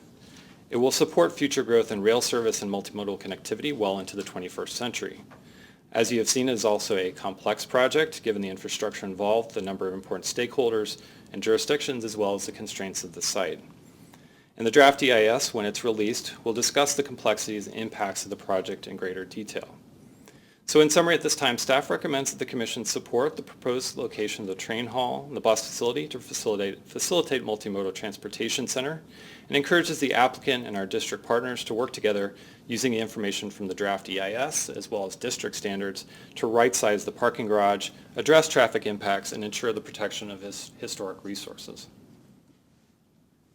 That concludes my presentation. In the interest of time, I'm not going to go through all of these, but they will be here for your reference. Members from FRA and USRC are here, I believe, to provide some brief remarks. We also, I know, have several speakers who are signed up to speak today, and with that, I'm going to turn it over to FRA. Thank you very much. My name is David Valenstein. I'm a senior advisor with the U.S. Department of Transportation's Federal Railroad Administration. FRA is the applicant for the project with NCPC and lead agency for the environmental review, and I serve as project lead. Chairman Gallus and Commissioners, thank you for your consideration of this important project for the district, the region, and the country. It would prepare Union Station for the future role of rail and bus transportation for the urban area. The Federal Railroad Administration owns the station and led the rescue and redevelopment of the historic station in the 1980s. FRA and the project proponents are dedicated to improving the station. As we have devoted extensive time and effort to this endeavor, the project would transform the station into a world-class multimodal facility that incorporates international best practices. We believe that our collaborative effort will provide the nation's capital with a transportation hub for the next century. I would like to speak very briefly about the regulatory framework and approach for the project and the preparation of the EIS. The purpose and need of the project reflects the multiple goals that Congress and the region have set for the station and for enhancements to the facility that meets the needs of the future and the continued use and preservation of the historic station. Time has been taken in the EIS process to develop a railroad track and platform solution that meets 2040 planning for rail transformation. That plan is part of all the alternatives to ensure that the project meets the long-term needs and future of rail. The need for this rail transformation is increasingly timely with Virginia's recent announcement of a $2.7 billion statewide rail initiative. All the alternatives provide substantially enhanced concourse space and connectivity among Metro Rail, streetcar, and adjacent city neighborhoods around the station. All alternatives evaluate approaches for meeting the multimodal demands for the facility through different approaches through bus and parking. The project proponents and FRA collaboratively developed and identified a preferred alternative that staff has described and that responds to important policy and community issues. We sought to reduce construction impacts, duration, and cost. We have also worked collaboratively with DDOT to develop circulation approaches that meet the needs of Union Station while being responsive to concerns about traffic. In the interest of time, I'm abbreviating some of my remarks in case you're reading along. But As the Commission deliberates today, I want to recognize that parking has become a matter of concern to stakeholders. Parking functions at the station complex are essential for equitable access as a regional intercity transportation hub. The parking element has been planned to accommodate rental cars, short-term parking to access the station complex, and longer-term passenger parking. In the future, this element might serve as a mobility hub to accommodate autonomous vehicles, when we get to that point, that would need to be readily available at the station. NCPC and DC Department of Transportation have served as cooperating agencies throughout the EIS process. As part of this meeting, NCPC staff have identified parking as an issue and requests FRA to work with the DC Office of Planning and DC Department of Transportation to evaluate and confirm the appropriate amount of parking. FRA supports this recommendation. The EIS process has reached the point where we are nearly ready to issue the draft EIS, which is scheduled to be released in the spring. The draft EIS will provide the full impacts analysis of the project, including the parking element, that can inform the public and stakeholders in making their input on the project, the alternatives, and the impacts. We look forward to continued coordination with NCPC, the city, and other agencies and the public. Our project team is here and available to answer questions. Now USRC, as the proponent, would like to make an introductory remark.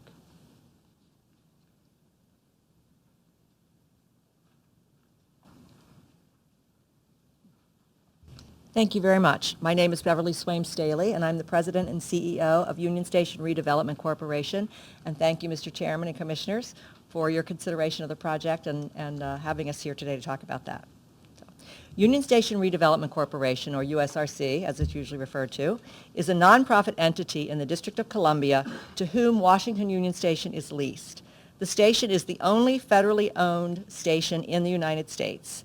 USRC acts as the agent and the owner of the federal property, and our mission, as established in Congress in 1981, is to protect the historic building and operate the building as a multimodal transportation center and a commercial asset. The adjacent garage is also on the federal property and owned by the federal government and operated by USRC. Congress and US DOT structured the redevelopment of the historic station back in the 1980s such that the bulk of the revenue which preserves this historic station comes from the parking revenue. This is a financial structure that's worked very well for the past 30 years. Commercial operation of the station is operated by a private developer, and Amtrak is a tenant at the station.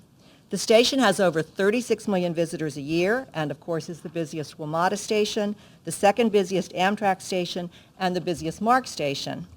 We also serve as the city's inner-city bus station, and we're also where the bulk of tour and charter buses go as well. The area around the Washington Union Station began its third transition and expansion over the last 100 years with the sale of the air rights over the tracks in the late 1990s to Akridge.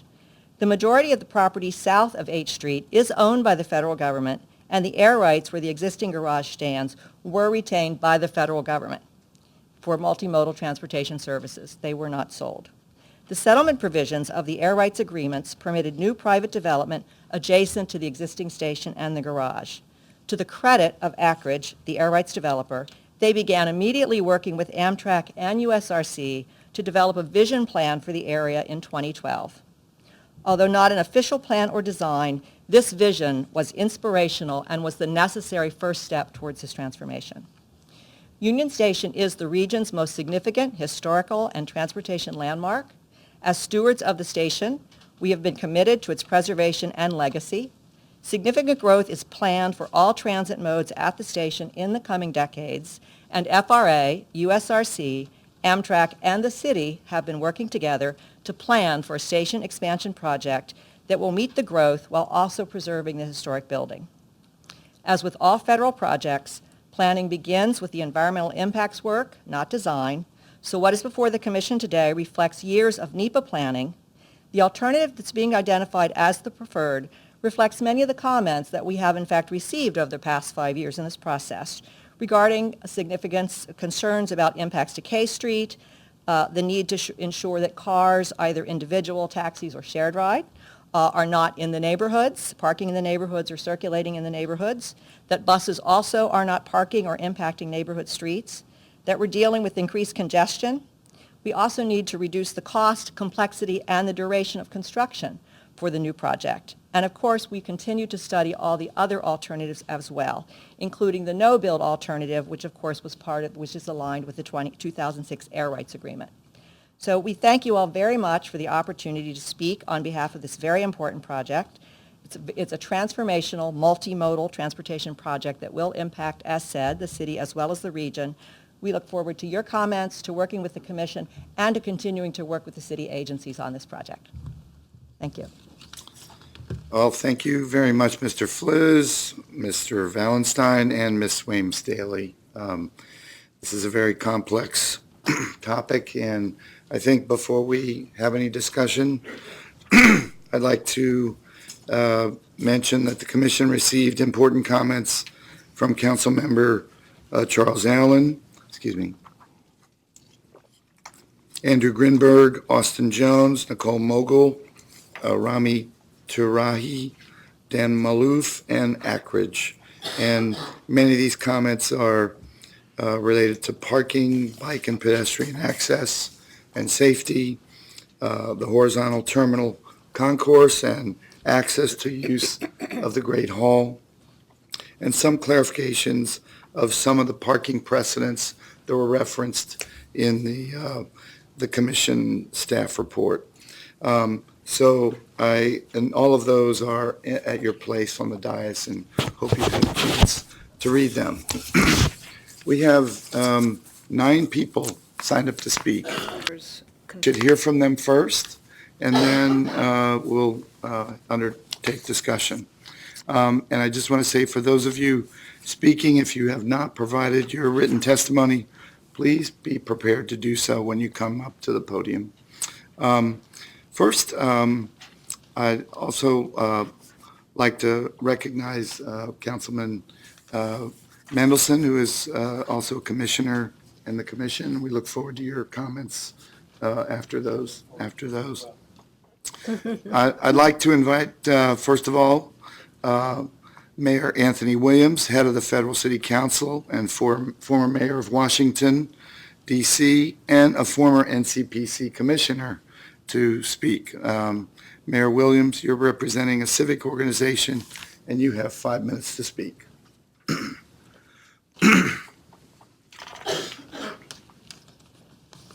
Members of the commission, thank you for giving me this opportunity to present on a very, very critical, important project to the city.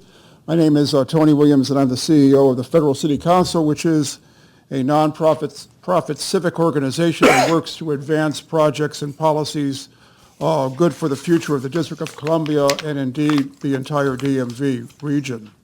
We were founded in 1954. We have a rich history of supporting projects that really are the biggest projects with the biggest impact, where the players with the biggest resources can make really the biggest difference. Supporting projects requiring complex cross-sector and cross-jurisdictional collaboration, especially collaboration between the district, the federal government, and non-governmental players. At the root of all this work has always been the recognition that critical federal assets that we've heard described here have a critical impact on our local community, and a commitment to fusing the civic quality and larger overtones of federal facilities really affect the vitality and vibrancy of our city. Examples of this work in our organization's history include the revitalization of Pennsylvania Avenue, advocating and creating the coalition around the creation of the metro system, the recent refunding of the metro system, and development of the Ronald Reagan International Trade Center. So with all this history and the personal fact that I walk through Union Station practically every day, I realize that the Federal City Council, with this history, has a particular focus on Union Station. The organization, the Federal City Council, was instrumental in pushing for the redevelopment of the station in the 1980s, and we feel a sense of organizational ownership and pride in the station. And in that respect, in taking cognizance of the importance of Union Station, I want to recognize Commissioner Chairman of the Council, Phil Mendelson, for taking a leadership role in pushing for district funding for the recapitalization, funding, revitalization of the H Street Bridge, which is really on the critical path for the station, because we recognize that Union Station is really at the epicenter of the district's plan for the 21st century. I got some notes here, but I just make the point. If you look at the 18th century, the L'Enfant plan, the Capitol was at the center of that plan. If you look at the 19th century and the Macmillan plan, Burnham Station, Old Union Station at the center of that plan. I believe at the center of the 21st century view of Washington, D.C., if you took, using London as an analogy, St. Pancras Station, King's Cross, Paddington, Hammersmith, threw them all together, you have Union Station. That's how important Union Station is to the future of the District of Columbia, why we have invested so much time and effort in things like the H Street Bridge. And we urge the Commission, as the staff has recommended, to pay very, very close attention to the environmental, the economic, the inclusion, the transportation, all these equities in this very, very important project. We have an opportunity to reach and strive for something very special here, and we really urge the Commission, the NCPC, to take that critical step. So thank you all very much for the time. Appreciate it. Thank you, Mayor Williams. I think we'll hold any questions until after all the speakers. So next, I'd like to invite David Tuckman with Ackridge. Mr. Tuckman provided a detailed letter that was included in our materials associated with the EDR. Mr. Tuckman, you'll have 3 minutes to speak. Thank you. Thank you very much, Mr. Chairman. Commissioners, hello, my name is David Tuckman. I'm a Vice President of Development at Ackridge. In 2006, Ackridge purchased 14 acres of airspace above Union Station tracks. We named our project Burnham Place after the station's architect. I'll also note that for the past 15 years, I've lived within 5 blocks of the station. The mayor and I are neighbors. Ackridge supports the foundational rail elements of the preferred alternative. We commend Amtrak for developing a track, platform, and concourse plan which doubles the capacity while enhancing passenger experience. We support the inclusion of an efficient intercity bus facility in close proximity to the metro station. And Ackridge also supports the preservation and celebration of the historic station. The southern half of Burnham Place will be reviewed by this commission, and we look forward to working with you when that time comes. We'd also welcome the opportunity in the very near term for an information presentation to present Burnham Place analysis. Relevant for today, a successful urban design for Burnham Place depends upon a station concept that maximizes opportunities for open space, placemaking, and provides functional circulation. A central goal Ackridge and Amtrak established in 2010 was to create public and private projects in harmony, each one strengthening the other. Unfortunately, the FRA's preferred concept creates insurmountable challenges to achieving a high-quality urban design. The proposed 2.5-acre station garage would prevent the creation of compatible open spaces and visually dominate the views in surrounding blocks. The proposed garage is 30 feet taller than the existing 70-foot tall structure. It cannot be effectively screened or architecturally treated or activated to disguise its bulk and its impacts. To preserve urban placemaking opportunities, NCPC should instruct FRA to work with DC agencies to right-size the parking. We've heard that already. We'd also recommend that NCPC recommend parking be located below grade, as contemplated in 5 of the 6 action alternatives. I can confidently say that after 13 years personally of studying construction feasibility at Union Station, we can build sufficient parking below grade with convenient entrances and exits. Reducing parking count and shifting it below grade are critical. Equally important is right-sizing the number of bus slips and prioritizing intercity buses within that structure. DC agencies should require best practices in design and operations within that bus facility in order to meet ridership targets, but minimize the bus facility's footprint. These plan improvements cannot wait until a later phase of review. The proposed station parking, bus, and pickup and drop-off facilities would define and degrade the quality and functionality of the public realm for dozens of blocks surrounding the station. A project of unique complexity and unrivaled significance warrants deliberate analysis, drawing upon data, precedents, and prediction of future trends. To achieve a vision for the station with logic so compelling, its execution feels inevitable, to convince skeptical decision makers that the National Capital Region can build a multi-billion-dollar world-renowned station expansion, to ask millions of riders and visitors to endure disruption and inconvenience for a decade, to achieve the type of bold thinking Mayor Williams just called for. To meet these high standards, we must begin from a concept rooted in analysis and best practices. The FRA concept does not rise to this important challenge. Thank you, Commissioners, for playing a critical role in ensuring this outcome. Here's Robert Schwartz with Greyhound Bus Line.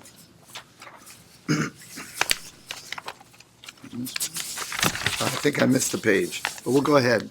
We'll come back. Thank you, Mr. Chairman, members of the Commission. My name is Robert Schwartz, and I represent Greyhound Bus Lines.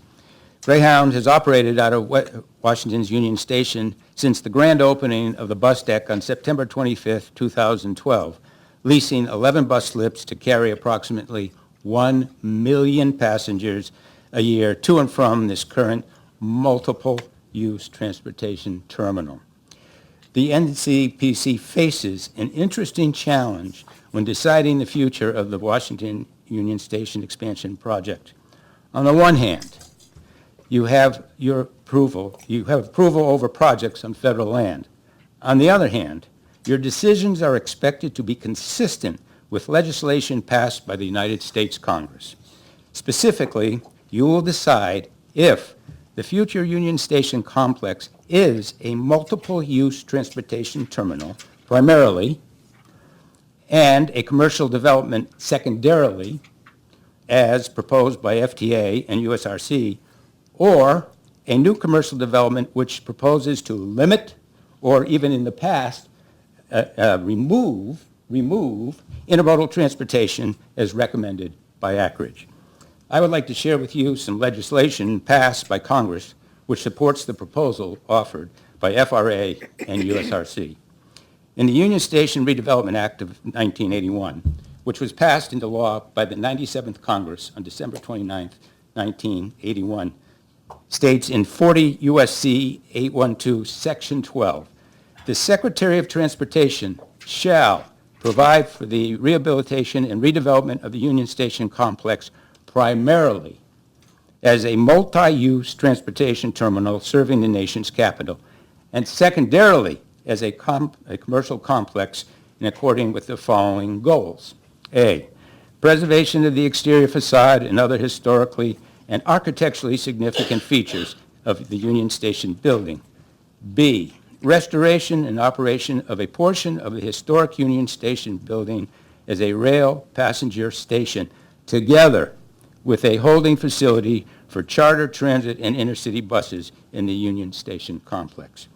Commercial development of the Union Station complex that will, to the extent possible, financially support the continued operation and maintenance of such a complex. I have also provided some more current legislation found within the Fixing American Surface Transportation Act of 2015, known as the FAST Act, which supports the FTA and USRC proposal alternative A-C. Mindful of your time, I will not read the legislation. In closing, USRC's plan, alternative AC, to incorporate a substantial intercity bus deck serving 40 buses on 2 levels into the new Union Station structure ensures compliance with congressional intent in that intercity bus operators will be able to provide their passengers with convenient connections to intercity rail and bus transit services. This means that the Union Station complex will continue to be primarily a multi-use transportation terminal serving the nation's capital and secondarily a commercial complex. Thank you for your consideration. Thank you very much, Mr. Schwartz. Next, I'd like to invite Ms. Christine Healy, representing ANC 6C01.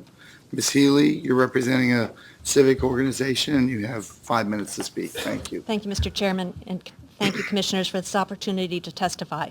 My name is Christine Healy, and I'm an advisory neighborhood commissioner for ANC 6C01. I've submitted a written statement for the record and will abbreviate. Our commission covers the neighborhoods of Northwest Capitol Hill, near Northeast, and Noma. The historic Washington Union Station is a crown jewel within ANC 6C.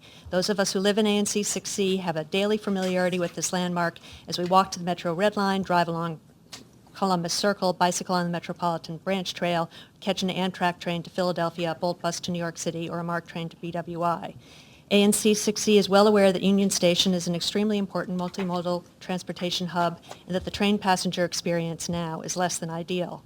ANC 6C supports expanding and improving Union Station. At the same time, we want to ensure that the ultimate project succeeds in providing a world-class transportation center. It's highly important to ANC 6C that Union Station be well integrated with the nearby neighborhoods and that its expansion not cause undue burdens on the residents, businesses, or planned development in the area. The project has been a long time in the making, and ANC 6C and individual commissioners have weighed in with objections and grave concerns during the process. In doing so, we've been frustrated by the lack of underlying data available in the process, even while determinations are seemingly being made. For example, the implications for the narrow streets of the nearby historic district and the traffic flow issues are dependent upon a traffic impact study, something we are told will not be made public until the draft EIS is released, but we question why this is being held back given its criticality at this stage of the process. In addition, the PowerPoint slides, including those since November 2019, are not self-evident or self-explanatory and do not indicate the underlying information and analysis that's been taking place to produce them. We do, however, appreciate that USRC reached out to ANC 6C in December to open a dialogue, and we hope this will be a fruitful avenue of communication. ANC 6C has had grave concerns that the preliminary action alternatives would significantly and needlessly harm the station and the surrounding neighborhoods. With respect to these preliminary alternatives, we did not see any that met the goal of successful integration of the expanded station with either the adjacent established neighborhoods or the planned development of the Burnham Place project. While Alternative AC released in November addresses some integration concerns for the 3 established nearby neighborhoods, it falls short of adequately addressing our concerns. Moreover, it's emphatically imposed by the sponsor of the proposed new nearby neighborhood of Burnham Place. Union Station is in the center of the district in a vibrant and growing urban neighborhood, yet even Alternative AC appears to place too great an emphasis on accommodating private automobile usage over local mass transit, walking, and biking.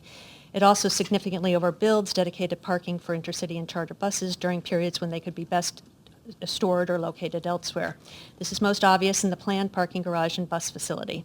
Other major Amtrak stations are reported to be doing without customer parking. The need to accommodate parking and bus slips at West Washington Union Station should be carefully scrutinized to ensure that the projected need is rigorously derived, especially as the construction of an unnecessarily large above-ground parking garage bus facility would sacrifice the opportunity to develop vibrant public spaces on the site, even if the garage was seemingly masked by development in the potential federal air rights development space.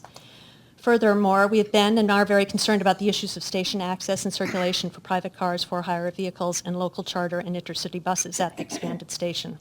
As anyone approaching Union Station by vehicle today knows, station access and circulation is already a serious problem. This is not just an inconvenience for drivers, it detracts from our efforts to build a livable, walkable community. Whatever alternative goes forward needs to incorporate realistic pickup and drop-off locations.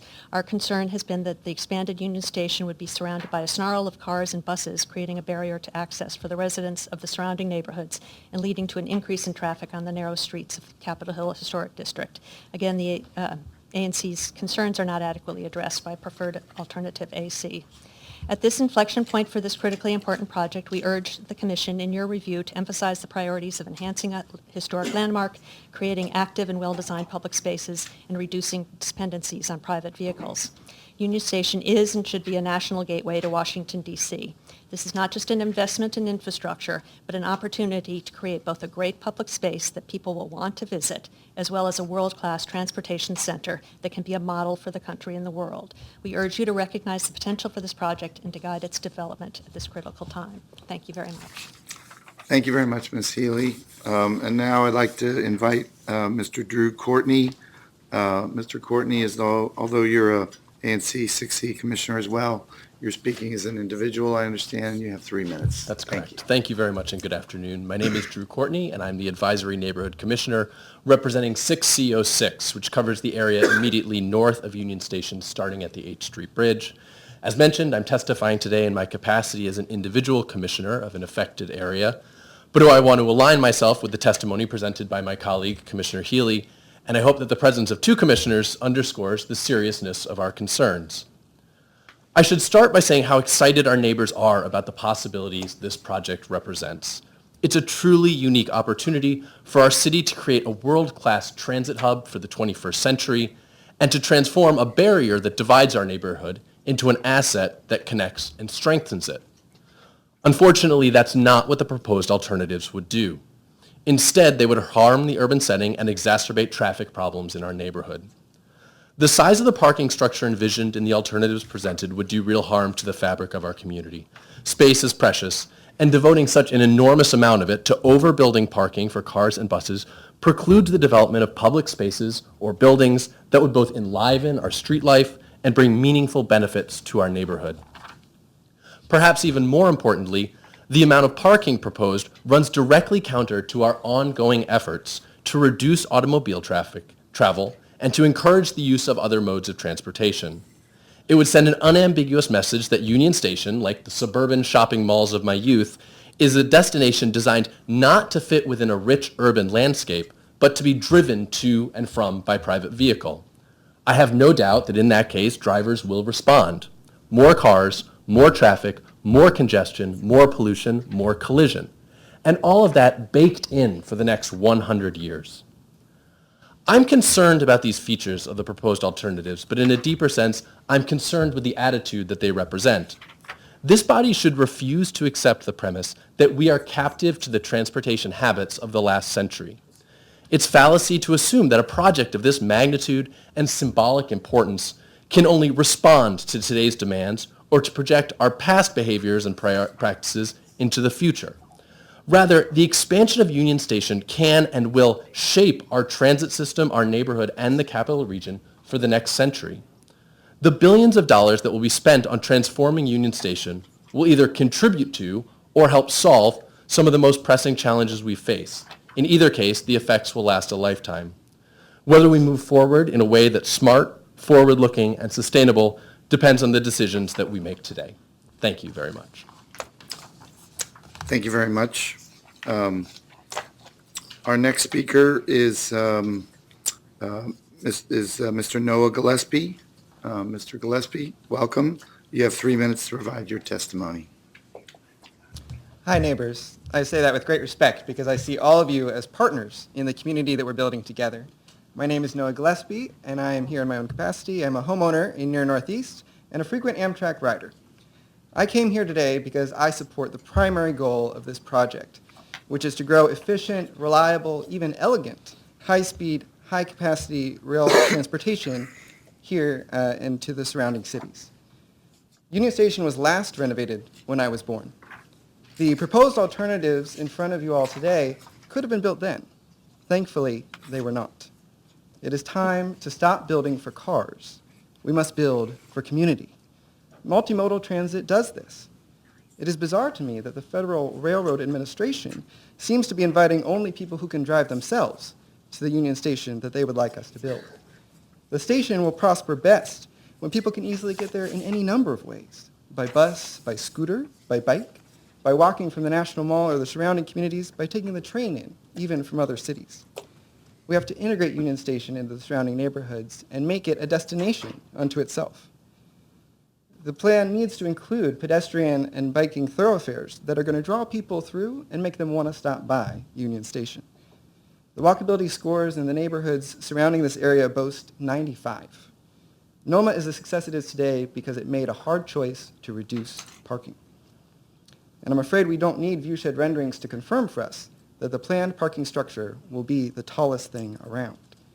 I have to say that I don't want to build a monument to our failure to look to the future. We have to try something new. Parking structures are some of the most expensive things we can build, and probably we will have one, but it can be much smaller. And certainly then we can allocate those added funds to other uses that can bring USRC sustainable revenue. We also have to take on traffic. When I bring family and friends to the city, I know we often turn away from entering Union Station from the mall or the Capitol because it's too hard even to cross Columbus Circle. I actually like the entrance through H Street. That's how I normally come in when I'm riding on Amtrak. And you walk past the buses and down into the station, and I think it's actually a great model for how easy we can make it to transfer between one mode of transit to the next. This is the canvas we're going to hand down to the next generation. I want to make them proud. A vision for biking, for safe pedestrian access, for convenient rideshare that doesn't jeopardize either walkers or pedestrians. A day when you can walk into Union Station unsure just where it will take you. And so I encourage the Commission to bring the applicant back to the drawing board, asking them not for more of the same, but to provide us a bold way forward into the 22nd century. Thank you so much. Thank you, Mr. Gillespie. Next, I'd like to welcome Mr. Stuart Schwartz, representing the Coalition for Smarter Growth. Mr. Schwartz, you're representing an organization, and you have 5 minutes. Thank you. Thank you, Chairman and members of the Commission. The Coalition for Smarter Growth is the leading organization in Washington, D.C. dedicated to making the case for smarter growth. Our 23-year-old organization promotes walkable, inclusive, and transit-oriented communities. We've been recognized for our role by the Council of Governments with their 2017 Regional Partnership Award and 3 times by the Washington Business Journal in their Power 100 Most Influential Players in the Region. I like to joke that we were the only group that didn't own a sporting team in that group of 100. Our office is just a 10-minute walk from Union Station, and I'm a frequent Amtrak user. We've certainly long monitored the planning for the future of historic Union Station for expanded rail service and air rights development. We are strong supporters of expanding rail and transit and appreciate the FRA USRC commitment to major improvements to the track, platform, concourse quality, and capacity. However, Union Station is one of our capital's grandest public and historic buildings, and we must be bold and visionary in our planning and design, as Mayor Williams has noted. This is a 50 to 80-year decision, if not a 100-year decision. For that reason, we share the concerns that have been much more eloquently raised by the other neighbors of this historic structure about the above-ground parking structure and the amount of parking being proposed. We believe that the amount of parking has driven too much of the design of the proposed concept, and therefore this commission, I was going to say defer decision today. I'm not sure what is the appropriate point, but certainly you should not endorse the preferred concept, or honestly any of the concepts, until more information is provided about the parking findings, the traffic impact, consideration of designs with reduced parking, address some of the issues that have been raised with the bus facilities as well. And again, this is because, in our view, so much of the design has been driven by this, by the parking. You know, we've heard that there are 2,200 existing parking spaces. Something like 1,300 to 1,400 of them are monthly permit parking. We're serving as commuter parking, which we shouldn't be doing. If this is a multimodal facility for rail and transit as the main focus, that's certainly not necessary. We also understand that Amtrak is reporting that just 8% of its passengers at Union Station are parking at the station and that the number has been declining. We also know that just like we have induced demand on the highways, induced demand for parking exists as well. You build it, they will come. But if it's not there, they will be taking transit, and yes, they will be using some of these other ride modes, the taxi modes as well, which have their own issues that I think certainly have been raised and should be addressed. But certainly provision of so much parking in such a large structure limits the opportunity for additional air rights development. It impacts the view shed, compromises the architectural aesthetics, and every parking space adds to vehicle trips in the neighborhood on DC's crowded streets. It's completely at odds with where we're trying to go in the 21st century, with DC's plans to emulate other cities in terms of reducing the amount of driving, pricing parking, reducing parking, making everything more focus on transit, walking, and biking. And, of course, the other micro-mobility, which I won't touch because I'm not coordinated enough. Your charter and extending the legacy plan includes view sheds and architectural integrity of our historic and monumental buildings. Your transportation element says to, quote, is built upon the principles of transit-oriented development and sustainability. As such, federal policies promote resource-efficient planning for travel, transit, biking, walking, car, and van pooling, and compact mixed-use development. Your parking policies in that talk about reducing single-occupant commuting and emphasizing transit, walking, biking, etc. So adherence to your planning documents alone mandates much more scrutiny to the proposed amount of parking. If consideration of financial revenue from parking or any existing legal agreements, like some that were referred to earlier, are dictating this much parking, you must still identify alternative solutions, and you can even select alternative solutions. My experience in NEPA is that factors such as financial availability and feasibility are not something you have to be committed to. You cannot foreclose other legitimate alternatives that include much reduced parking. I also wish to relay concerns about the proposed West Side Greenway, and because that's been somewhat reduced, we believe in the illustrations and the concept. I'm getting a lot of support from my bike members and supporters that we keep a grand public space on the west side with a connection from Massachusetts Avenue to the Metropolitan Branch Trail. Another concern that has been shared with you, I think by Dan Maloof and others, is that we not lose the main hall of the historic station as a primary passenger entrance. We understand both sides of this issue because we know the additional entrances provide increased accessibility, especially for those walking to and from the station simply crossing east to west, and for the development that's north. But let's also make sure the main hall remains a really robust and grand entrance for the main hall. Thank you. Thank you very much, Mr. Schwartz. The next speaker is Colin Emberson from Coach USA Megabus. Mr. Emberson, you have 3 minutes to provide your testimony. I thank the Commission for the opportunity to speak today. My name is Colin Emberson. I'm the Vice President of Retail for Coach USA and Megabus.com. We have reviewed the preferred plan produced by the Federal Railroad Administration for the Union Station Expansion Project.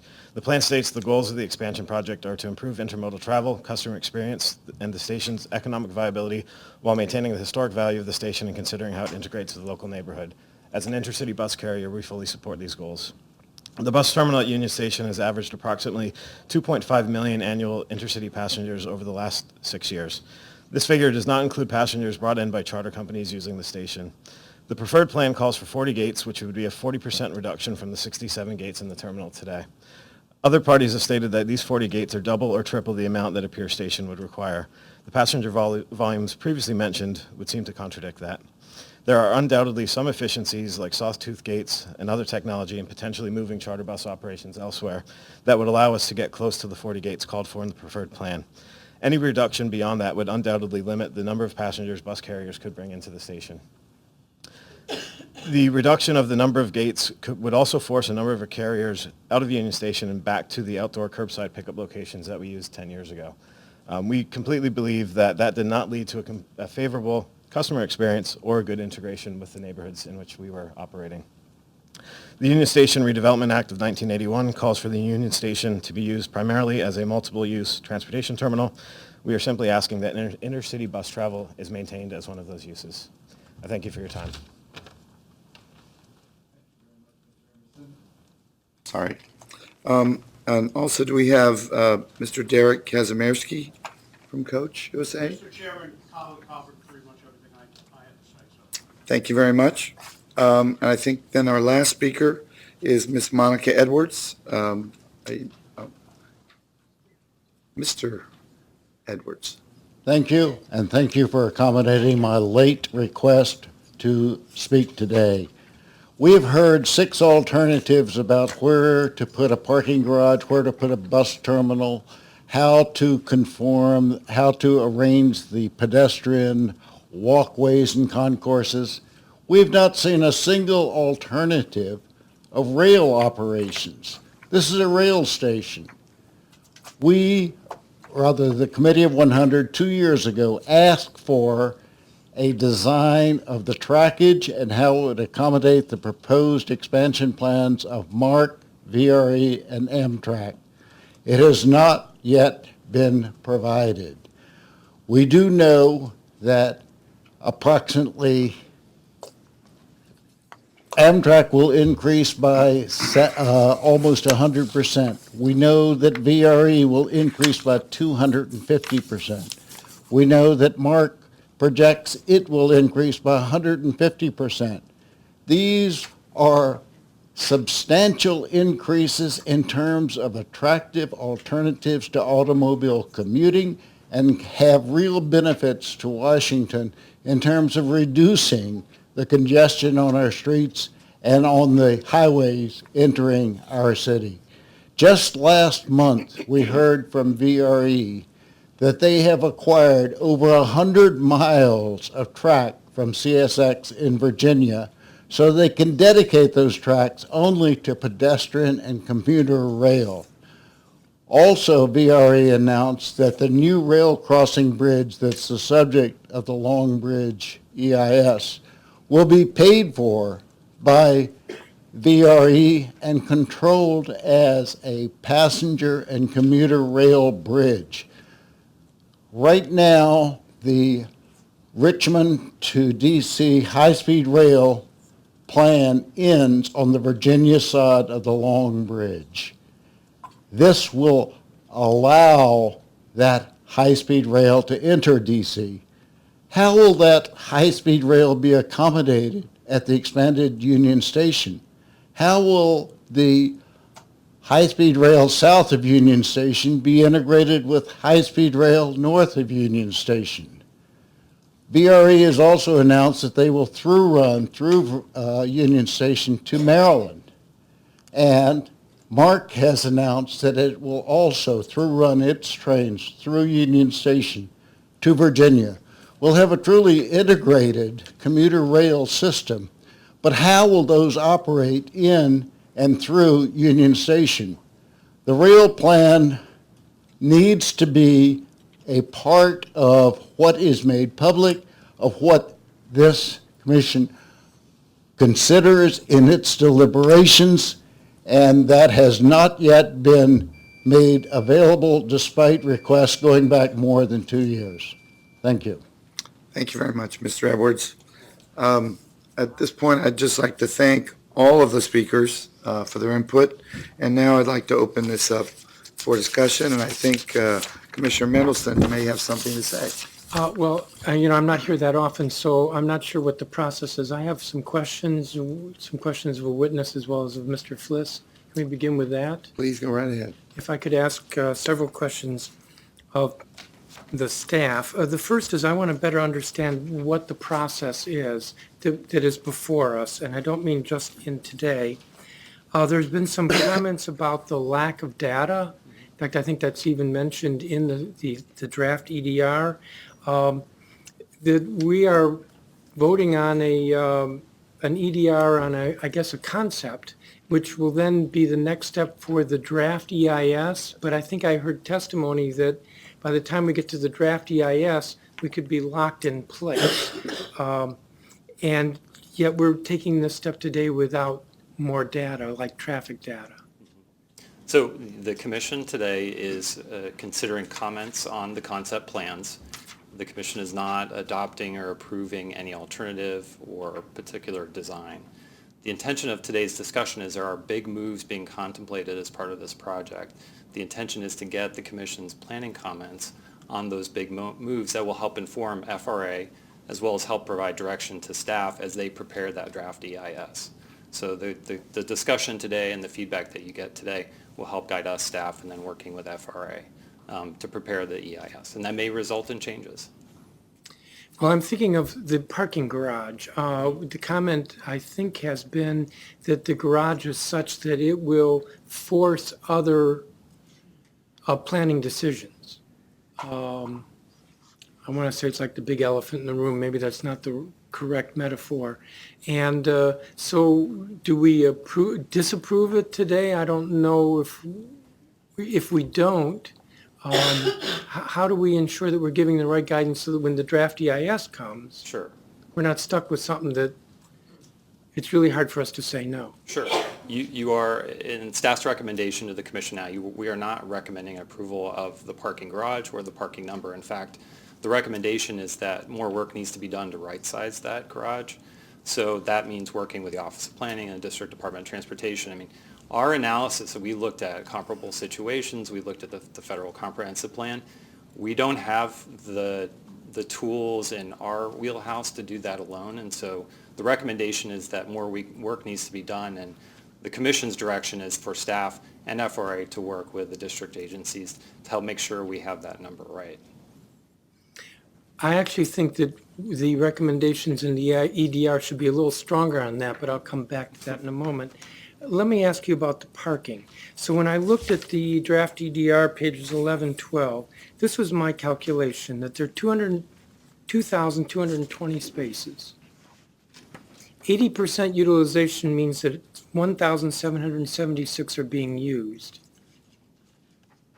Am I right so far? On an average day. I mean, the utilization ranges from 80% on average to upwards of 90%, like on busy days, during the holiday season. So we've kind of given you an average, but you're correct. And some days it's less. Sure. So there's 1,776 being used at an 80% rate, and then there are 1,390 that are monthly. Yeah, so the information that we got from FRA is that there are about 1,300, 1,400 monthly users. We don't know whether those users are there every day. I mean, but there is an implication that if you have a monthly pass that you're there for multiple days during the month. And I've heard that, tell me if I'm wrong in this, that there are folks with monthly passes, I guess, from Washington Hospital Center, Gallaudet, as well as some neighborhood businesses? I can't speak to that. That might be a question for the applicant, but I don't know. Okay. But if you subtract the 1,390 monthly from the 1,776 average utilization, that leaves 286 that are used on a daily basis. I think it might be 386. Are you telling me my math is wrong? 17 minus 14, about I might- 300, yeah. Yeah, my math is wrong. Sorry about that, Commissioner. Well, I'm not here because of my math. I would actually defer to the applicant to speak to some of the details since their team has done the analysis, if you prefer. How about in a moment? I had one other question for you. Sure. The comments from Councilmember Allen, my colleague, as well as the ANC, expressed concern about how what they see in this preliminary EIS, what's before us, actually will create very difficult circulation problems and further the isolation of Union Station from the neighborhood. I'm reading a quote, "As currently envisioned, the expanded Union Station would be surrounded by a snarl of cars and buses, creating a barrier to access for the residents of the surrounding neighborhood." How do you respond to that? Well, I have not spoken to those the folks who provided those comments. What I interpret that is that there is concerns about traffic, and the question is how do you resolve some of those issues that are a concern today, but going into the future. And as has been stated in the EDR, we're requesting that that coordination has to happen with DDOT, since those streets are controlled by the district, to understand what the traffic flows will be. I understand that FRA is already looking at alternatives that would look at reconfiguring some of those lanes, moving some of the tour buses to help address those connectivity issues, which in my mind are about pedestrian connectivity, as well as just access to the station. So for me, from a planning perspective, it is about how do you address the traffic question. And I know that the applicant has been thinking about those things, and in their testimony today noted that they're going to be working with DDOT. So should I be asking questions of FRA? That's certainly legitimate at this point. May I, Yes, Mr. sir. Chairman? Yes. Go ahead, start asking, and they'll come up and decide who should Come up answer. for me to ask. Well, we have to hear the question first. They can decide who can answer. All right, well, I guess I have two questions. One of them is on the parking, what I'm misunderstanding about the parking. Please tell us who you are again. I'm on it, Mr. Chairman.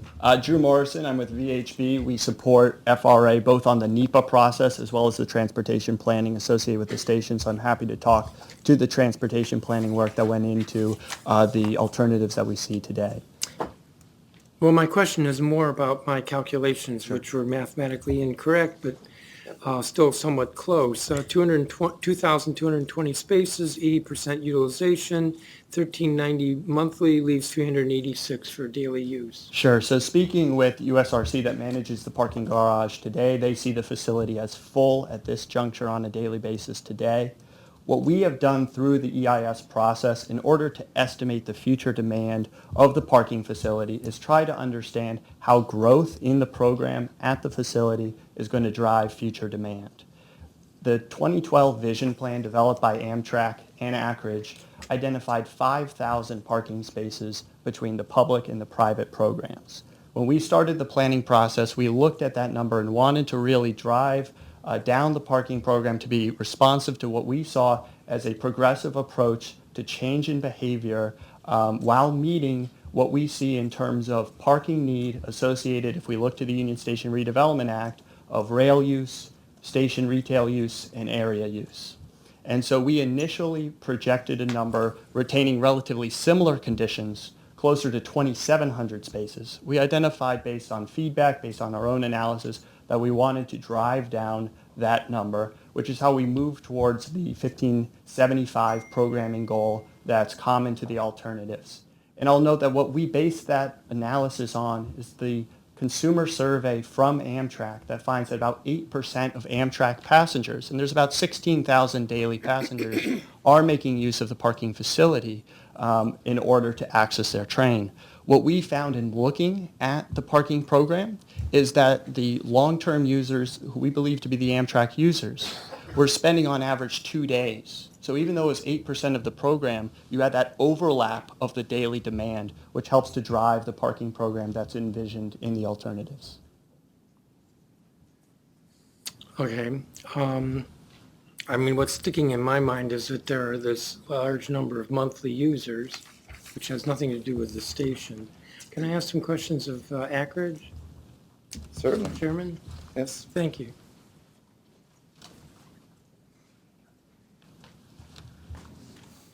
Mr. Tuckman, you and I have talked about this, so we're not strangers, and you've done a lot of work looking at this site, this project, and you were instrumental with the 2012, I guess we're now calling that the vision plan. That's correct. Can you speak to the issue of circulation that I asked Mr. Fliss about? Sure.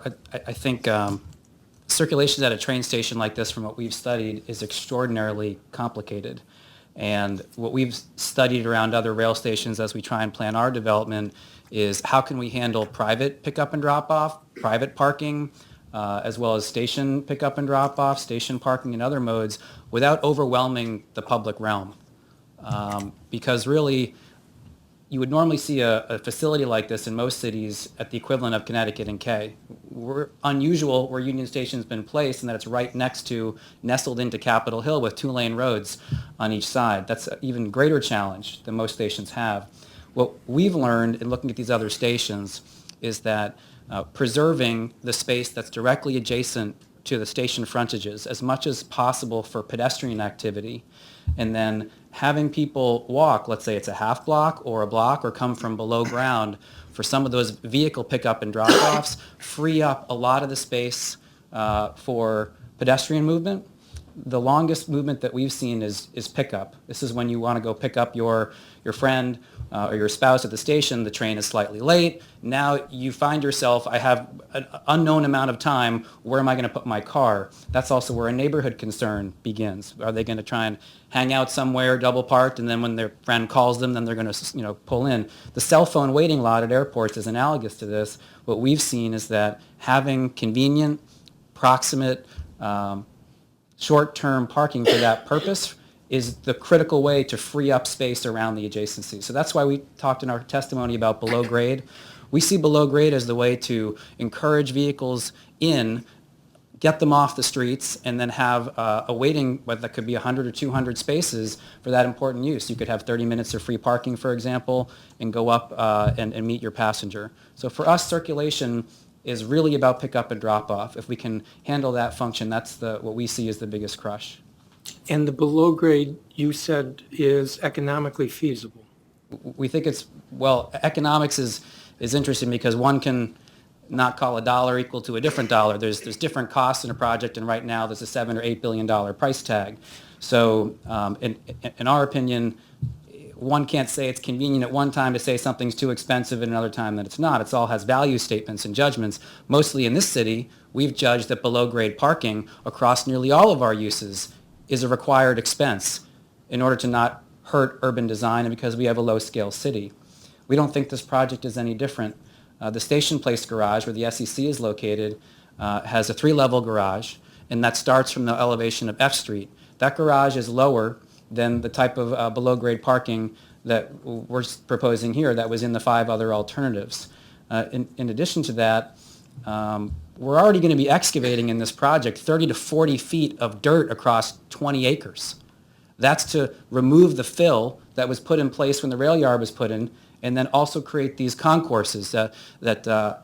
Fliss showed us earlier. So if we're excavating 30 to 40 feet, we're talking about another 10 feet to have a level of parking. To us, in terms of the fixed costs you already have, that doesn't seem to be overly problematic. We've studied the soil, we've studied the groundwater. We don't see that as being a challenge. Let me ask you about parking, because I know you submitted comments on that, and you didn't have time to speak to that earlier. You've looked at train stations elsewhere, like Chicago or Boston? We've looked at stations, and Amtrak has helped to educate us as well at some of their other facilities. We've looked at Boston, we've looked at Philadelphia, we've also looked at other countries. And what we're seeing, and Mr. Morrison, I appreciate his comment talking about trends. In 2012, it's amazing to think how different things were. And we identified a reservoir of potential locations. Some of those locations were ruled out. We didn't call for 5,000 spaces. The plans that Amtrak put out said that there are 5,000 potential spaces, locations that have been identified. Nonetheless, I'll agree that at the time, we envisioned a great deal of parking, a great deal more even than is there today. In 2012, Uber didn't exist. Think of how differently we all move from place to place now. The airports are experiencing 7 or 8% year-over-year loss in parking revenue. The airports are unsure of how they're going to make money going forward because they have huge empty parking lots. People are now doing Uber and Lyft. They're looking at passenger facilities fees for those Uber rides in order to try and recoup some of that. So in the landscape, whether it's autonomous vehicles in the future, the landscape is changing around us quite quickly. And what we've seen is that based on passenger preferences, people are starting to prefer not to come in their private car, and it's even less expensive and more convenient to be picked up and dropped off. That's what leads to the pickup and drop-off traffic challenge that we have to really address. But what about parking at other stations? I'm sorry, New York that was City, almost Chicago? a politician answer, unintentionally. Sorry, Mr. Chairman. In looking at stations like Philadelphia and Boston, what we see from the planning that's been done there and from discussions with Amtrak, those stations seem to have in the range of 300 or 400 spaces planned for the future. Stations like Philadelphia that have parking decks that are there, they're planning to repurpose those for intercity bus or for mixed-use development. In Chicago, at Chicago Union Station, Amtrak had a parking garage. They sold the garage. They replaced it with 0 parking spaces, and it's going to be mixed-use development. So more and more cities and the intercity rail passenger for this country are saying that while parking can be an amenity, and I think one of the other speakers talked about if you build it, they will come. For us, looking at current trends at Union Station, how many people park there today, when there is a large resource, people will use that. It's just like induced demand on roads. And so we're trying to look towards the future. We're doing the same with our own project. We look at how people have parked at office buildings and apartment buildings. We need to hold ourselves accountable to not looking at those models as we try and think about how many parking spaces will be in our project. I have one other question, and that is, to what extent are you working with FRA on the EIS? So our project, as was described, is not subject to NEPA. Our project in its land area has been subsumed into a lot of the alternatives that you saw that were on the page. The access zone was described as something requiring private development relationship, but there's acres of other land that's being used and just was not mentioned that is a part of our project land. So, including in the AC alternative? Yes, a portion of the train hall is within our property. A large access road is within our property, and that was not mentioned before either. We're not opposed to having, as in the 2012 vision plan, a reshuffling of property rights. The way we worked with Amtrak at that time was let's produce the best public and private projects and public realm, and then when we're done, we'll figure out how the property worked out. This process has been quite different. We've expressed a willingness to work and figure out how we can optimize, but the projects have been kept quite separate, and so I think we've ended up with a suboptimal outcome. Thank you. Can I make one, if you don't mind, additional point that Mr. Fliss talked about the big moves? You asked the question before. Here's why we think the data is so important at this point. What he said was, we're not approving or endorsing anything. We're just looking at the big moves. But the EDR describes general a favorable outcome or a favorable opinion for the placement of the big objects. The placement of the parking garage is one such object. So I liken this to if you're describing with your fiance how many wedding guests you're going to have. If you choose to have 150, you may have these 8 venues you can look at. As soon as you go to 160, you just crossed off 4 of them. So the same scenario is here. If we have 1,600 parking spaces, they may only fit in 1 or 2 locations. If we have 300 or 600, there may be 7 other locations that make sense. So to me, to not have the data, the coordination with the district, for example, to yet figure out that number is taking things out of sequence. Thank you. Thank you. And Mr. Fliss? I just want to clarify something. EDR does not advocate a location for the parking facility. No. All it says is that we are recommending that we coordinate to right size whatever the parking might be. We do take a position that the bus facility should be located close to the train hall or the train station and metro for intermodal connectivity purposes. We also do take a position on the train hall as something that's really fundamental to how this facility will work. So I just wanted to clarify that. And just to follow up, Mr. Tuckman, on a question about the parking, has there been any discussion about a shared parking strategy as part of the overall mixed-use and multimodal facility? So over the years, we've looked at shared parking for all types of great reasons. We've struggled with it largely because of the vertical separation between the projects. So if there were an above-grade parking facility, which we do not support either in our project or in the station, you could imagine there being a sharing. We had looked at below-grade parking. At that point, you could be separated by 70 feet from where the garage is, getting up to the lobby level of the airspace, and you'd have to pierce through the track level area with elevators. At that point, you really have wreaking havoc on the track plan. So we attempted to have some of that sharing. That doesn't mean there couldn't be some other sharing, but for uses that need to be proximate, such as an apartment building, one, we don't expect much parking anyway for the residential. But if you work in an office building, you probably don't want to have a 6 or 7 minute walk to get there. Mm-hmm. But if, just for instance, if too much parking was built here by FRA, and your residents wanted to use it, theoretically they could. Sure. And you wouldn't have to build it also. If taxpayers build us a garage that's overparked, that's next to us, that we don't have to build, that's a great day for us. Unfortunately, the urban design impacts would outweigh any of the benefits, and our project wouldn't be successful. So if they want to build below-grade parking for us, that'd be terrific. I understand that, and I think the question of how much versus where are almost two different topics. One talking about below or above ground versus and how many contract parking on a monthly basis we want to accommodate as part of that. But, Mr. Chairman, if I may, if we're going to build a 10-story facility, because we have 1575 spaces, it's going to be above ground as opposed to 10 stories below ground. Well, that's an assumption. I mean, that's what the preferred alternative would propose. I agree with you. I'm not coming on that yet. I will when I get my chance to talk. I've given you 25 minutes, but I've been very generous. But and you're well deserved. But all I'm saying is I think that theoretically all that parking could go below grade. Theoretically, that's all I'm saying for this point. Let's open up Commissioner Trueblood. Thank you, Mr. Chair. I'd see the FRA folks over there just raising their hands for a sec, so I don't know if you want to, I don't know if there is, if I should defer to you for a second. I have a question, a comment, and something else, but you, I guess, if it's okay with the chair. Go ahead. Sure. Well, I want to respond. First, take a moment of personal privilege to clarify a comment from before. The planning for the future parking program does not envision monthly use.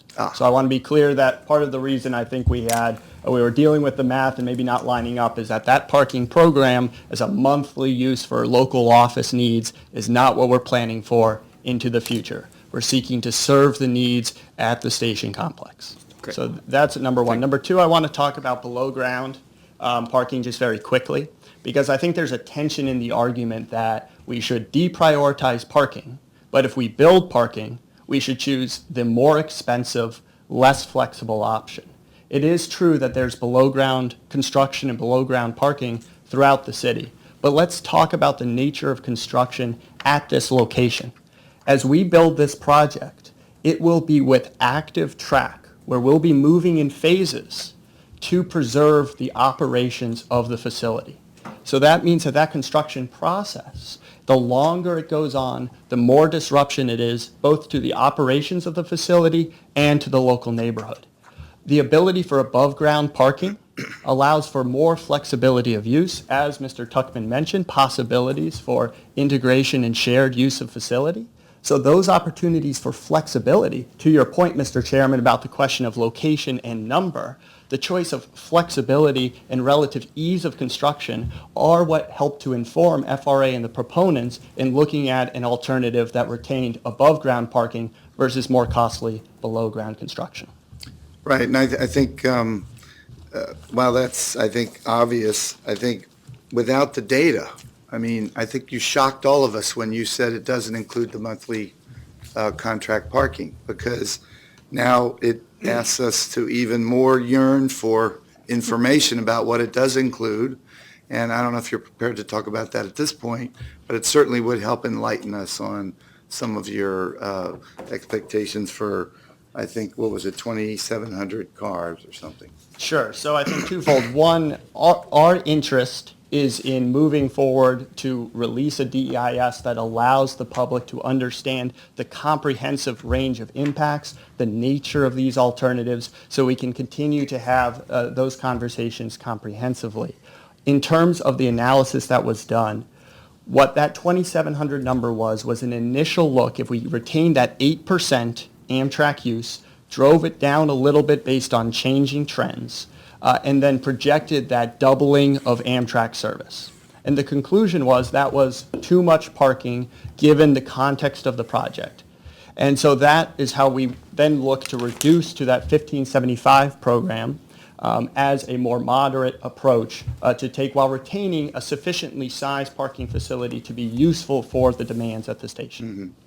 Thank you. And I think the other thing about the kind of economic point you're making about below-grade parking, which certainly makes a lot of sense.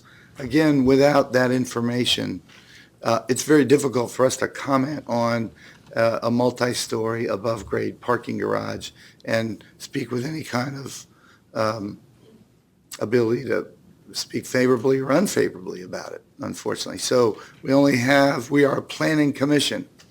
We're interested in urban design and how people move through the city and the connectivity of the city. So we have limitations, and I think the comments are going to reflect those limitations at this stage, but we reserve the right later to come back.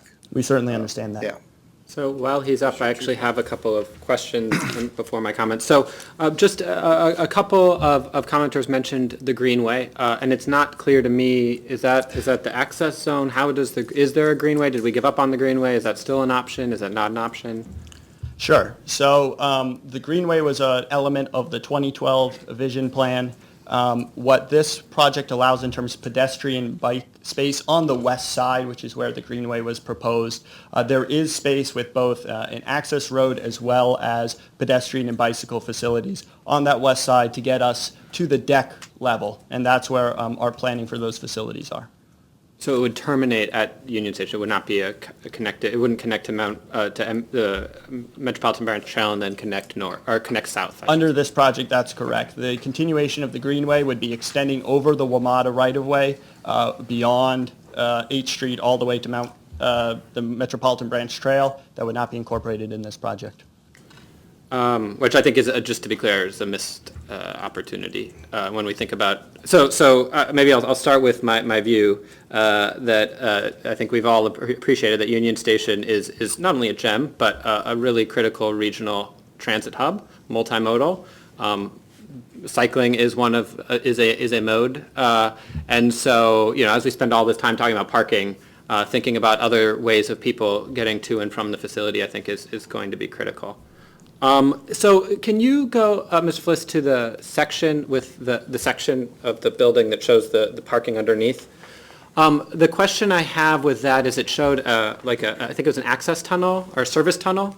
So is the idea that service tunnel, is that not needed in alternative AC? The service tunnel provides access, and Mr. Dando Anesh can speak from the architecture standpoint for Amtrak back-of-house services, and he can speak to that. I guess it's a quick question. Is it in all the alternatives? Yes, it is. Okay, so you would still be excavating? There would be some minor excavations, relatively narrow. Okay. Just to provide access for baggage services and servicing of the station in general from the loading facilities to the original historic structure. Okay. Can you please state your name for us and My your name is affiliation? Nicholas Dando Hanish, and I'm working with on behalf of FRA and USRC as part of the planning team. Thank you. And a final question, which I don't know if it's a comment, and it maybe it has much to do with where we are in this particular process for Mr. Fliss is, and this is pulling from some of the comments we got, especially Dan Malouf's comment. Is there, there's a lot of really great space and concourses and halls and all of these things, lots of it, it's great. I don't know if I don't have a sense of what's all going to happen in all that space. And it's unclear to me, given I think some of the comments Mr. Malouf made on Twitter about the space today, when we even create even more spaces, there's a programming element that I think is important for us to think about. Sure, I'll answer that at a high level. So most of the components that I've shown you are consistent regardless of the alternative. So new concourses, all those components. My understanding is also the applicant is considering, providing those amenities that you would expect in concourse levels and other parts of the station. However, the main station itself will continue to be that retail and food service hub. It will also still be a major drop-off point for taxis and other vehicles. So from a planning perspective, I think the benefits of increased connectivity certainly outweigh the fact that there may be more distribution of pedestrians and activity through the station. But that's also considering that this is going to be much more heavily used anyway. So. Yeah. So that's helpful. I think it'll be good, and probably not at this point, but at some point in the future for us to have a better, especially on the historic side, what the interior will look like, what the experience will be like in the future. Okay. So I guess my comments are, I think there are two sides of this coin that we've heard. There's the major infrastructure investment, which I think more or less, I think people think is successful. And it really, it's key, as I mentioned before, because of the USRC being a regional hub and a regional multimodal hub. And so I don't think we've lost sight of that. That is critical. And moving that forward is really critical for the future of the station and the city and the region. So I want to put that out there. I think the complicated part is the other side of this coin, which is the land use development, urban design, and transportation, local transportation, which is, I think, not as successful. And I think it's complicated, as we saw by the testimony, by two conflicting goals. There's the goal to get things done efficiently, quickly, inexpensively, and then there's the goal of a generational asset that we are thinking about for 100 years. And so that's visionary, bold, I think were the terms that the mayor used. And then it's all complicated by this EIS process, which is kind of backwards in some ways, I think, especially when you talk about land use, which is looking at impacts first, then maybe design and financing and ownership later, which is, I think, very difficult to do, especially when it's clearly the second piece of what is a driving EIS, which is driving the EIS, which is the transportation. And it feels very secondary to me. everything around the land use feels like it kind of, you said, okay, what do we need to do with the transportation, which I think is important, and then, okay, how do we jam in what we need to do afterwards? And I think that's what you've heard from the community and what you have heard maybe a little bit from the council, but I'm sure you'll hear more of. So I guess what I want to say is, number one is we look forward to working with you and the Department of Transportation, as well as with Akridge, to think about what the right parking number is. I can tell you a formula where you say it's 8% of users, so we're just going to cut it at 8% is not, that doesn't work when we think about land use. We think about it the other way, is how little do we need to provide, for what reasons? What do we need? What are the uses for? Long-term parking in the middle of the city, it seems very not a good use of our resources in a historic city. So I think there's some discussions we can have about what is right and how do we get to the right number, which I think will be a more land use up rather than a number of people down approach, for the precise reason that induced demand is an issue. But we can all, I want to work with you and others on doing that. I look forward to that. Commissioner Trueblood, on that point, do you see that as a simultaneous equation? You said you want to work with FRA and Akridge. See that as happening together? I think I would like it to, I can't force Akridge to. I mean, I think we can, I think they would be willing to, really looking at this whole site together. And I actually think it might actually help the EIS. Right now, I believe the EIS has something around 3,000 parking spaces across all of this. If we can right-size it across and figure out, are there opportunities for coordination and sharing? Maybe not for short-term parking, but maybe for rental parking, or depending on the exact program. I think we have a canvas here. And I think we can meet everybody's goals with a little bit of coordination, and I'm willing to at least try to make that happen. To the point that the chairman and you made, I think the first piece, and Mr. Tuckman made, the first piece is figuring out what the number is. If it is, I don't even want to put out numbers yet, but if it is a fraction of what it is now, that you have more places, you have more opportunities than if it is 1565 versus 1575. And so I think figuring that out quickly and early will be an important element to then get to these other issues that we talked about.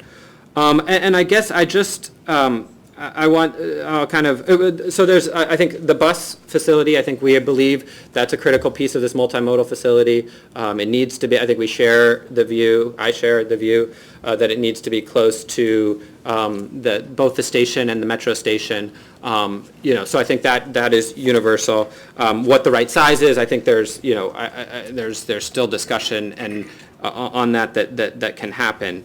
But I think there is pressure on various sides for that. And then I just want to say, so back to the process, I just want to make sure that the DIS, the DEIS, and the decisions now don't foreclose opportunities for good design, good urbanism, and to meet the bold vision for the station. So I both recognize the very important need of USRC and FRA to move forward with the EIS, but I don't want that to be at the cost of really making an opportunity. I mean, I keep looking at that garage and it kind of hurts my eyes. I don't want it to be at the opportunity of a generation. So I think it can happen. I think it seems like there are ways to work together. But I do worry about, can it happen at the speed and the simplicity that is proposed now. I think we will have to see. And the final thing that I'd like to mention, which is, I think, a potential edit to the EDR, which is around the note about the financing. It says, notes Union Station Redevelopment Corporation oversees the station and maintenance, and parking revenues comprise 70% of USRC funding, which supports preservation of the station, maintaining it, and so forth and so on. So I think this is a factual statement. I don't think we need to talk about where they get their revenues from. It sort of implies that because that is the way it is today, that it ought to be the way it is in the future. I would suggest actually just not striking the whole thing, but just striking the piece that says parking revenues comprise 70% of. And then we would get rid of which to make it a sense. So it would say, and USRC funding supports preservation of the station, so forth and so on. I think it's important to recognize the preservation of the station, the funding needs around that. Whatever happens will be some element that we should be cognizant of. But to say that it comes from parking, I don't know why that is of a material interest to the commission. Okay. Commissioner Madison, you had some follow-up? I would second that if there's seconds and if not, I'll Not yet, support not it. yet, not yet. Yeah, but we're holding, yeah, sorry. I didn't mean to, that's what I will be proposing. Okay, Sorry. thank you. Commissioner White? Well, first, I so appreciate your comments in trying to lift the conversation to what we're trying to achieve with the entire project. And it is easy to focus on these numbers for parking that are not really substantiated with the data that I think everyone in the comments was calling for. Like, for instance, this includes approximately 600 spaces for retail. Like, what's that based on? And are you doing parking surveys of the people who actually shop there, and do you need all that? I don't want to go into it, but I think those are the questions that need to be answered. But fundamentally, what you just said about what are we trying to achieve? And as a commission, we are always looking to reduce parking in every situation. And that's not, it doesn't appear to be the driver of this conversation.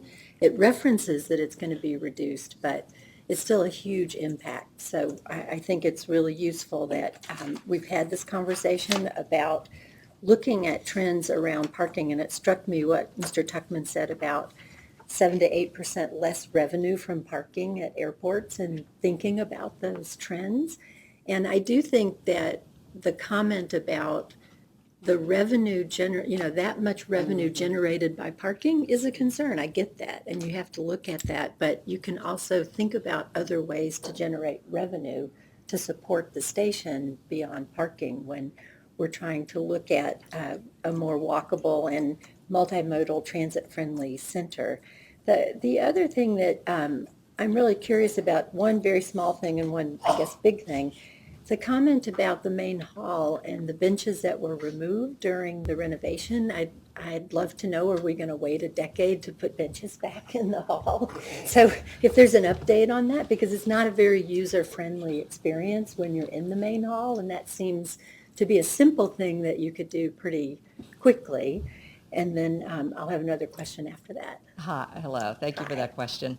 Actually, because of the volumes that we have in the access in the main hall, we've moved the benches to the east hall, which actually does allow and is used every day by people who want to sit in a more beautiful historic space and wait for their trains without dealing with some of the other issues that occur in the main hall, as well as, frankly, just the volumes that we now have going through the main hall and the access and egress of getting through that.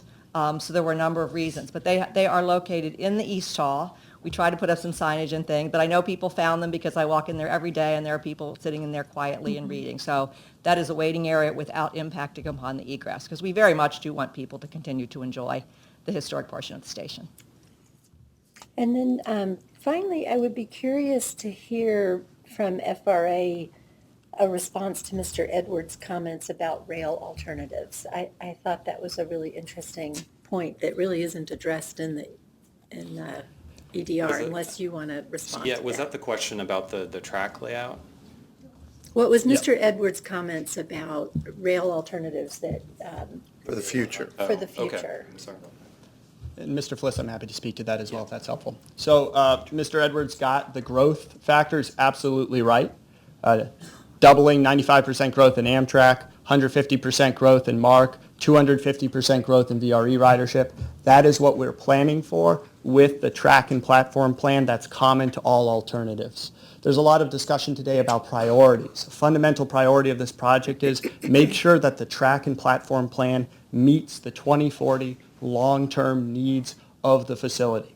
And that's, again, where the DEIS will speak to this in greater detail, but the goal is to meet that long-term planning, to facilitate things like MARC through running, facilitate things like the growth in rail on the Virginia side and to the north, where we're seeing major investments up and down the corridor. That's the basis of the planning, and the track and platform plan developed by Amtrak accommodates those needs.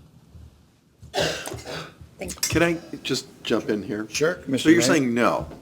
You're saying the answer is no, there were no alternatives, Luck. You have one alternative, and it's common to everyone. So I wouldn't describe it that way, Commissioner May. But You just did. There was a terminal infrastructure planning process conducted by Amtrak that looked at a series of different options for meeting these long-term needs. These needs were identified through other planning processes, including the NEC feature planning process, the EIS that was developed there. And in looking at those needs, we went through, the Amtrak team went through at least 16 different options, and Ms. Costura from Amtrak is here as well, can speak more to that, and identified really two plans that differ in terms of a concourse arrangement in the center of the rail terminal. But that plan meets the programmatic needs, the operational requirements, and is common to all alternatives, but is the end result of a process that sought to identify different approaches for meeting future needs and concluded that this was the appropriate approach. So what was the public involvement in the consideration of those 16 alternatives? I'll defer to Amtrak to speak more to the plan. Okay. So please just introduce yourself. Good afternoon. I'm Gretchen Koster with Amtrak. So to your question, and Drew mentioned there were about 16 different alternatives. All of those alternatives and the reasons why those alternatives did or did not meet the future demand are all going to be outlined in the draft EIS when it comes out. There's a full appendix that gives lengthy detail of the planning process for the track alignments and then how the track alignment that's been chosen, that's in all the alternatives, is the best one is identified. In previous, this EIS has been going on now for four and a half years. In previous public meetings, we have presented previous versions of the track plan. I think some of the concern is that the data wasn't there for the public to understand what was driving those track plans, but we have shown previous versions of the track plan in previous public hearings that we've had for the EIS process. But again, all of this will be made available as appendices within the draft EIS. So some of it was shown at some point in some previous meetings.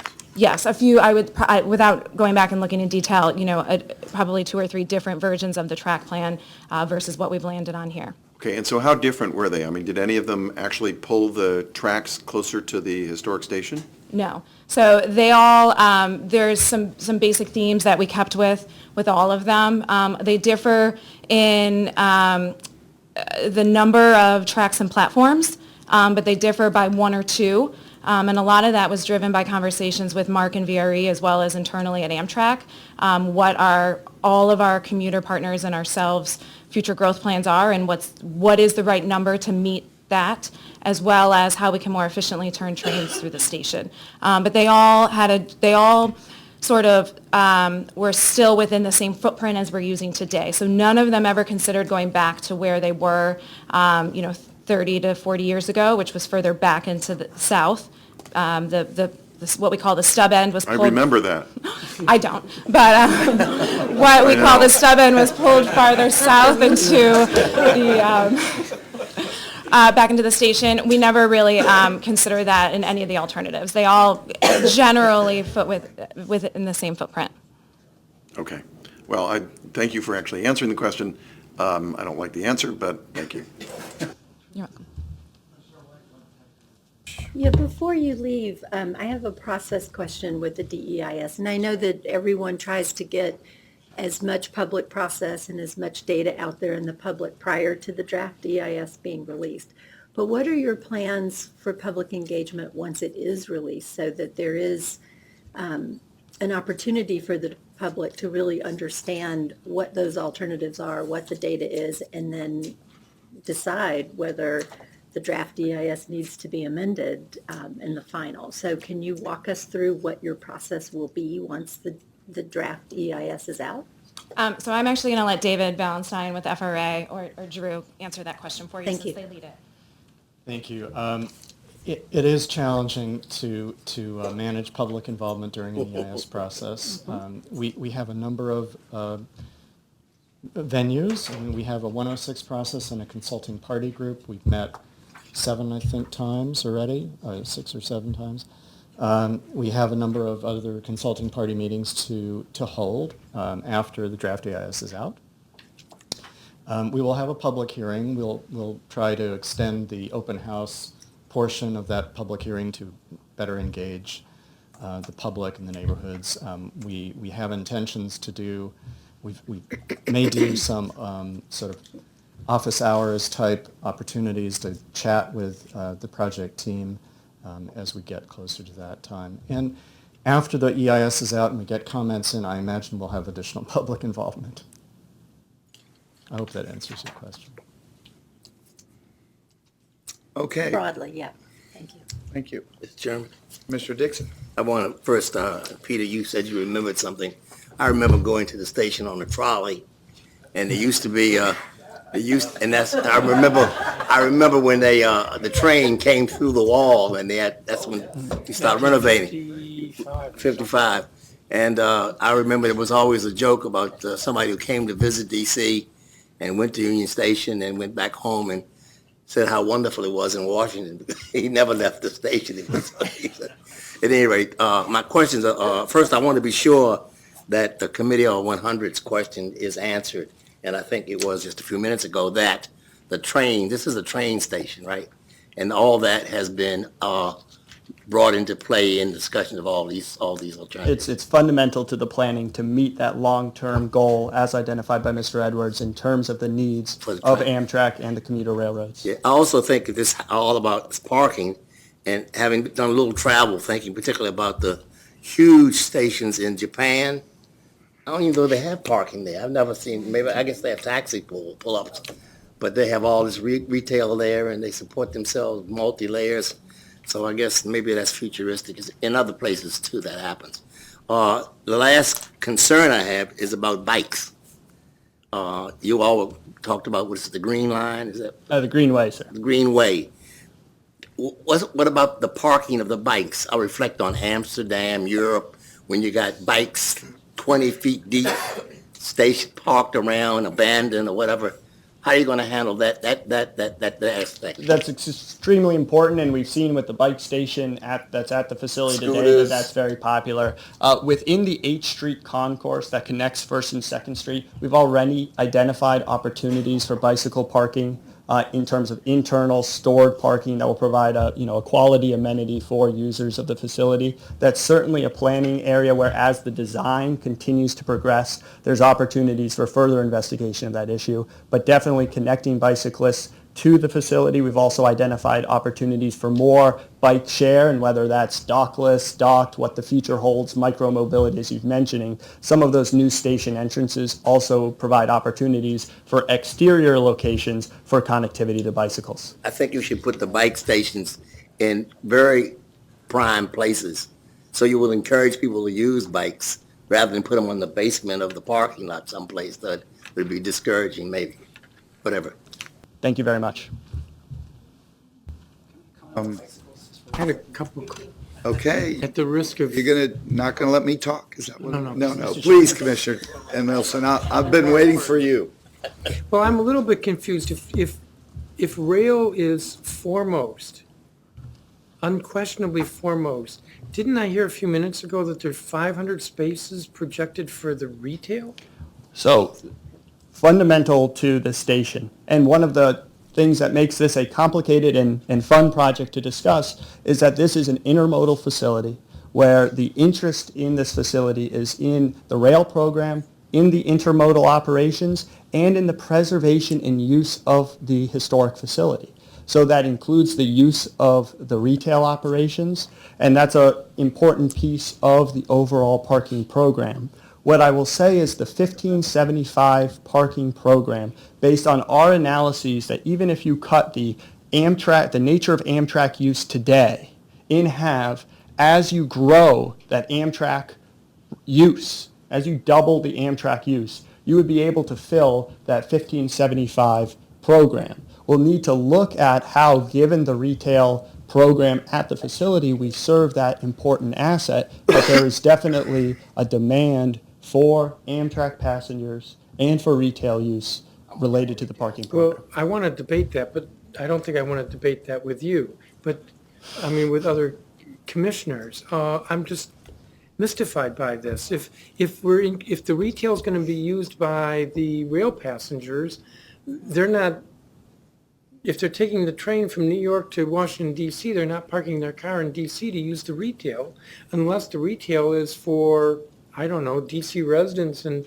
all the folks from Virginia and Maryland who are coming to the district and driving by the wharf and driving by 8th Street and driving by U Street and driving by all the venues we've got to hang out at Union Station. I just am not getting that. But the other question I had, which wasn't for you, Mr. May, I didn't understand why, maybe I wasn't paying close enough attention. You were asking about alternatives on the track configuration. What's your thinking? Well, all right, I was going to get into this when I got my chance, but I'll answer your question and do my own little bit of venting about it. I do remember, I don't remember actually the functionality of the station where the waiting room was in what is now part of the shopping mall, what was the concourse, right? But right after that, and so in the 70s, when it had been made into the visitor center, I won't talk about the Park Service's involvement in that particular dark chapter, because I was not in the Park Service at that point. I was way too young. But I will say that I remember having to walk through a plywood tunnel from the front of the station because the station had been neglected and it was falling down. Ceiling parts were falling down. You had to walk all the way through the station, through the concourse, through another structure to get to the tracks. And I think that's about as far as the tracks away are going to be now. And it was terrible. Now, part of the terribleness had to do with what you were walking through, but it was such a relief in the 1980s when they actually opened it up more and moved the tracks a little bit closer, or at least they felt closer because of what was happening in between. Okay, I don't know how much difference it really was. It may not have been very big at all. But the key thing to me is that what's happening here, and this is maybe this is part of what Mr. Edwards was talking about, but we are pushing so much more of the train activity so much deeper into the site. And in some ways that's good because of the connections that are made to the rest of the neighborhood and the connections to 8th Street and so on. But it is marginalizing the historic station. And so you can't wait in the old waiting room. You know, it's clear of all the benches because you have to be able to have events there. And you can go sit in the East Hall. There's some retail there, but how long is, I mean, this is a shopping mall, right? I mean, read about what the future of shopping malls is. And who knows how successful that's going to be in the long run. So I am very concerned that we are pushing aside the historic station for the sake of a potentially outmoded use, making people walk a lot farther so they will never even see the historic station where it is. Please, I'm the one talking right now, okay? So, I mean, that's what I'm concerned about. I would like to see an alternative, and maybe it'll be in the DEIS, didn't seem like it was going to be, that actually makes the station more part of this, rather than focusing exclusively on the efficiency of Amtrak, MARC, VRE, et cetera. So it wasn't the layout of the tracks, it was the distance of the tracks from the front of the station. That's one of the things that I think should have been seen as an alternative. Now, you know, maybe, I don't know a whole lot about it, so I may be just reacting to this based on my own experience, and maybe I'm off target.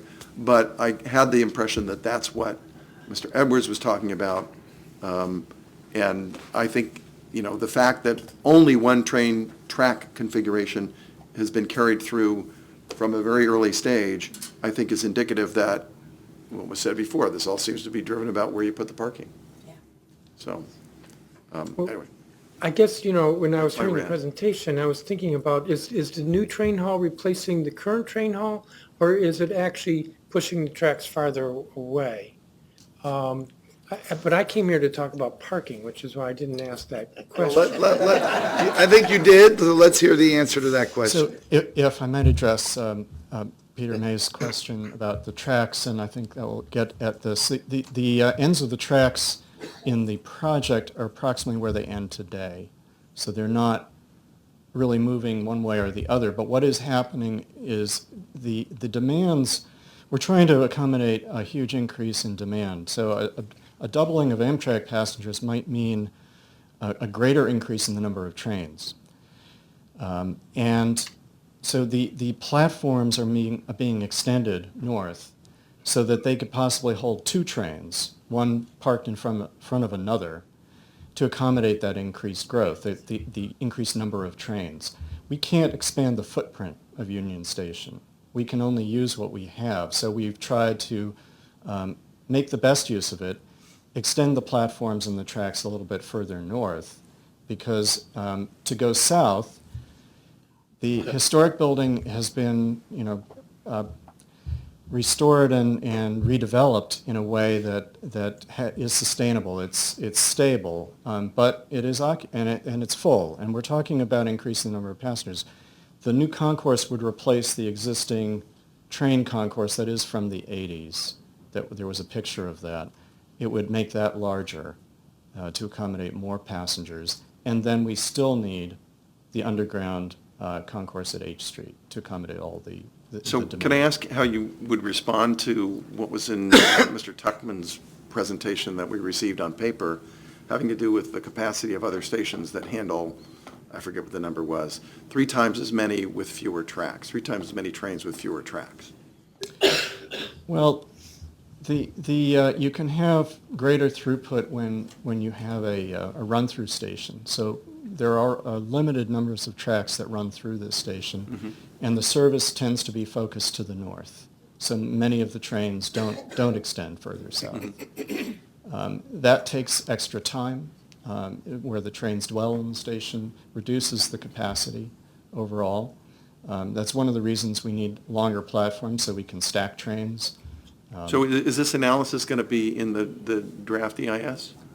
This is discussed in the appendices, yes. This is very deep into some of the details of technical work. I think you're getting a sampling of the interest in the details. So, There's- and not just from us. I mean, I think there are many people watching this project who want to know those details. Certainly. Okay. I have other comments. I thought you might. Go right ahead. Is it my turn? Yes, It it's your really is, okay. So, well, I guess, I mean, one of my questions had to do with the revenue for Union Station Redevelopment Corporation, but I'm curious about how much actually is, I mean, the parking component of that is in the EDR. What about the other uses? What about the retail? Maybe Ms. Swims-Daly, you want to address how much of your budget comes from the profits from retail rents? Yeah, there are 2 primary sources since 1985 for the preservation of the station. One is the garage revenue, and that is, I think someone said about 70%. And then a lesser amount is from the development agreements that were developed in 1985 that run for 99 years, where those are more fixed. So we don't actually get revenue based upon each specific tenant. It's really just through the development agreement. Okay, And an annual so in revenue other words, source. we don't have any, because it was 99-year agreements in 1980, we don't That's have correct. any flexibility about That's- whether that retail is there. Unless there was some reason why we would reopen the leases. So I'm not, I mean, I would agree that the revenue issue is not the sole reason for Right. making a decision on the parking. It's an Okay. element, but yeah, I wouldn't Right, well, agree. I'm That glad you- shouldn't be, it needs to be, it's part of the equation. Yeah. But yes, Yeah, no, I'd yeah. I mean, part of the thing that concerns me is that the historic concourse was actually a concourse at one point, and that's where people were, and now it is mostly a shopping venue, and who knows what that holds for the future. And the last thing I'd want to see happen is, in order to cross you'd have to go from the historic station through an empty shopping mall to get to this beautiful new station that you're building. Right. Actually, I understand, and certainly the demographics, it would seem to be that. Yeah. The station, however, does continue to function extremely successfully. No, I Obviously, believe we that. would expect the retailers to continue to keep up with whatever the trends are Sure. over the years, so that, and make sure that the main hall absolutely does stay largely a place where people can enjoy the East Tower, other aspects of the historic station. So I would agree. The retail concourse at one point was the trains came up to the retail concourse. Yep. So that was not a waiting area. It, however, was where you actually accessed your gates. Right. So let me ask, do you know what the current vacancy rate is among the shops in the retail section? I don't, it's pretty small right now. We actually have we have a lot of new vendors coming in. So I think with what actually is on the plan, I'm not sure that we have maybe 2. We don't have a very high vacancy rate at the station right now, which is why you see a lot of additional shops and things coming into the station. It's pretty successful. Okay. I have a question for Mr. Tuckman. So the question is, where are you going to park your cars? Are you going to park some of them, I assume, or you don't necessarily have to, but... Sure. So the plan that we've worked on with Amtrak for many years is first to establish a safety clearance for a minimum amount of height above their trains that would be needed to run their catenary lines, have ventilation, and so on. And then once we establish that elevation, that in the area above that, but below our ground floor, if you will, below roughly the height of the H Street Bridge, which is what's considered our ground floor, we're calling it that kind of an interstitial level in that place between trains and our lobby level. And in some places, there's almost 2 levels of space over the run-through tracks that we could place parking there. And in some of those areas, we have those current rights, and in other places, we'd be looking to negotiate with some of the folks within the applicant group as part of other transactions to secure that space. But we really only have that reservoir, that one level is where you could park. And I've forgotten, the building height measuring point for your project, that was established, right, during the zoning process? It's established at the top of the middle of the bridge, of H Street, whatever that gets built back as in the future, which should be about the same. Right, okay. All right, well, I'll go just into some quick comments. First of all, I'm very glad that in all the alternatives that we're no longer considering parking under Columbus Circle, because it's not so much the preservation of the circle, but it was the ways that it would be accessed, I think, that were highly problematic. So I'm glad that that's completely off the table and not considered in any of the alternatives. I agree with the concern about the number of parking spaces. It's very hard to look at the totality of what we saw today in the staff presentation and in all of the various submissions from Akridge and from all the other interested parties, that it actually makes sense to have that quantity of parking. I don't necessarily agree with the notion that the bus capacity should be reduced. We haven't gotten into that in any great detail. But I do think that there is a tendency on the part of, or there has been a tendency on the part of the city over the years to ignore the issue of buses and where they go. And it's less about intercity bus transportation from my perspective as it is about all of the other buses. And there's so many tour buses and charters and things like that that come into the city. And I think that planning for excess capacity beyond what's there now, I think actually is vitally important to this project and to the city as a whole. Because the buses got to go somewhere, and if they're not here, we don't want them idling on F Street just to the east of the station, right? So I think that's really a big concern of mine, that we make sure that there's sufficient bus capacity and we understand exactly how we think it will be used now. It'll change some in the future, but I don't see buses going away anytime soon. And then the last thing is that one of the things that I think is really lacking in my understanding of what's going to happen is the drop-off question and how that will be handled, particularly in light of the mess that has developed out front. I'm not looking for any answers, so you can take a seat. But I understand that this is something that we're going to see in the draft EIS.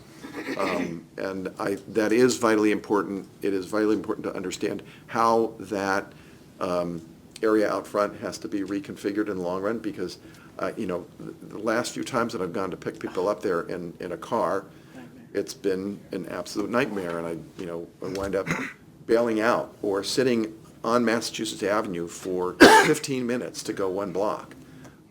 It's a very bad situation, and I would hope that there at least could be some improvement before all this gets done. Last thing I would say is that I would just echo Commissioner Dixon's concern about bikes. That's another thing that's been a problem for years. I don't know if it's been fixed because it's been a while since I tried to park my bike there, but I can't tell you the number of times I tried to go there and park, and there is absolutely not a single space to park a bike. Now, hopefully that has been addressed to some extent, but it's the most bizarre thing because there were racks and racks and racks and racks, and there were no spaces. So hopefully there will be a lot of spaces, particularly since there'll be more and more people like me who will ride their bike there to go shopping. Anyway. Pick up visitors. Thank Okay, you. thank you. I'd like to just jump in a little bit. Paul, did you have any comments? Yeah. Commissioner McMahon. Thank you. Interesting to listen to all this and trying to absorb what we're doing here in terms of how we fit in this broad process of providing comments that will go into a DEIS that will come out that then we'll have another bite at making those comments. And I bring in my observations based on my experience as a department's program manager for BRAC 133. Some of you will remember BRAC 133 and doing all that. And so, but the crux is, I mean, we'll take a look, and we've got lots of comments and findings and recommendations from the staff for us to consider. But I think the 3 or 4 issues that really are there for us looking at this point of this process, especially understanding that whatever Acridge does with Burnham Place isn't part of anything that we're going to see at any point, raises some interesting challenges. is really, and we said we don't like it, but is the general blocking of what USRC and FRI is planning to do with this site appropriate? I think it is, at least I'm hearing that it is. B, a confirmation, I'm not sure that's the right place, Mr. May, to put tour buses, but that's a separate discussion. But, you know, a commitment that, the intermodal transportation issue is absolutely critical, so we got to get the right bus parking correct in there to support the intermodal mission, not to mention the connection to Metro, okay? But then the parking is a bigger issue because it comes out in DEIS, and we'll see if we're only taking a look at one number of parking in there, that's going to come out with an assessment of impacts on traffic in the area, and that's going to really drive a whole lot of conversation. If the DEIS doesn't take a look at different levels of parking capacity in here to support this function, this federal function, their federal function for this isn't to provide parking for Acridge and Burnham Place, it's to provide parking for Union Station. Does that make sense, and what do changes in that parking level do? And I think that's something we should be watching for. So, a lot of work, a lot of hard discussion. We're going to get a lot more opportunities, I think, in the future to look at how this thing gets developed. But to me, the biggest issue of all that is this whole question of parking is adequate. Where it goes on a site, above ground, below ground, to be decided. But should it be 1,500? Should it be 500? The last comment for Commissioner Mendelson looking at is from the City Council, some discussion about whether 8th Street is going to continue to be a bridge or is going to ground level. And I'm not informed enough on DC, but that was in one of the letters I read that said, hey, we're going to make 8th Street level. I don't know what that means. You folks who work in the city much more than I do will know what that means for the current bridge. But I saw that in one of the letters I read preparing for today's meeting. I saw the reference to ground level as well, and I was confused by that. No, the city has in its capital budget, I saw the number, something like 220 million. 220 million. I mean, I put the money in the budget, and I think the Office of Planning's been working on this. It's primarily a DDOT project. Okay, But, the city is going to rebuild the bridge. Maybe some clarification, Mr. Flitz. No, that's absolutely correct. Okay. I understand that they're rebuilding. All right. So Right, but I think the reference is that the development will come up to the level of the bridge, so as if it's ground level. So it'll be ground level at the elevation of the new 8th Street Bridge, so that there's an urban fabric that connects this neighborhood from east to west in order to make it feel as if it is at ground level. Okay. Even though there's a lot of stuff going on underneath it. I think there's also another dynamic, and Mr. Fliss might know about this. The train tracks are elevated over what is ground level. For instance, the 8th Street Bridge, I think from First Street, people don't realize this, but there's a big door, and you can access under the train tracks. Yeah, there. So I don't know if that's the reference to ground level. And I think, aren't I hearing that in the plans, they're looking at that being an access point into the train station? Yeah, that would be the concourse. So yeah, you've got multiple levels of connectivity going on here. So we're also talking about the deck level when it's rebuilt. What is the quality of that streetscape experience? But there will also be a new experience at the grade level of First Street and Second Street. So thank you, appreciate that. So to me, at least, I said three, but the really two biggest issues to me are this whole issue of making sure we have enough capacity to support intermodal on this site, and B, that we get the parking right. And the sense I'm thinking we're getting is there's too much parking in this plan, and certainly it starts with, input in DIS. We'll see that, our comments in DIS, our comments in the FEIS, and then after that, development plans that FRA continues to bring back to us for this piece of this whole big puzzle, which is not just that piece, but it's everything going on above it that Akridge is going to do. Thank you. Thank you. I'll just add a few comments as well. I think that if I could summarize somewhat some of what's happening in this testimony that we've heard in the feedback we've gotten from written comments and from commission discussion, to a large degree, there's a fair amount of frustration and disappointment associated with the lack of the ability of this process to bring together all the partners. While we understand this is an interagency, multi-agency cooperative process, there is another major partner at the plate, and that is Akridge, and they have, through congressional law, have purchased rights that need to be considered as part of this multimodal, multi-use facility that's going to make such a huge difference in the way we as the commission, our charge is to consider the pedestrian experience, the user experience, the urban fabric, the urban design of all of this. And we're faced today with looking at half a loaf or less than half a loaf. I thought that the comment from Mr. Robert Schwartz at Greyhound was interesting because the emphasis was on multimodal as primarily the focus. And it's contrary to everything that I believe in, frankly, in terms of being able to solve a simultaneous equation.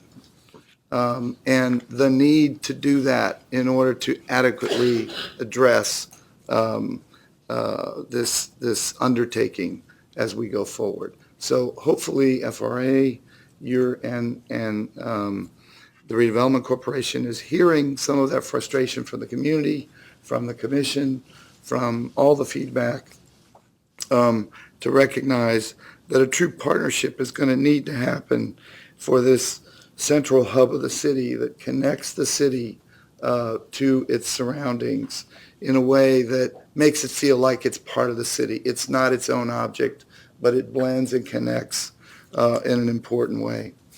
I think the EDR brings up a couple of other important points. One about the buses being closer. I think we heard consensus today that the buses should be as close to the other modes of transportation and the station itself as possible in order to really not treat them as a different class of citizen, that the buses have to be accommodated in that way. The kind of section about the east-west hall also is, I think, a strong comment made by staff that I didn't hear any negative comments from the commission about the receptivity to that notion as an idea. I just want to emphasize the 8th Street access. We're staring at it here in some respects. To be able to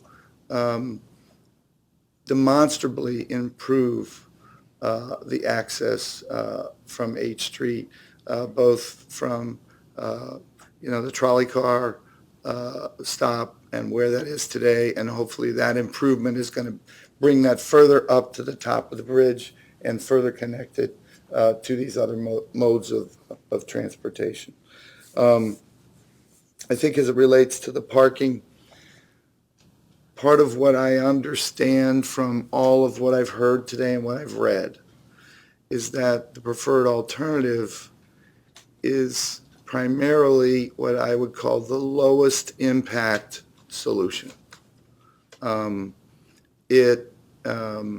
It's one that will offer less construction, more reuse of ramps, It'll be more cost-effective.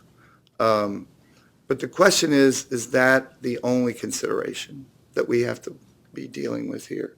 And I think in our case, we have to look beyond that. We have to consider that, but we have to also consider these other factors that we've just been talking about. And so looking at that in a vacuum, it's very difficult for us to opine on the low impact, lowest touch option without really understanding the further impact it's going to have and the connectivity it's going to have to the rest of the community and the uses and the access to this amazing and important central station in Washington, D.C. So I just hope that those comments will help guide your next steps as we see what we come back, when you come back.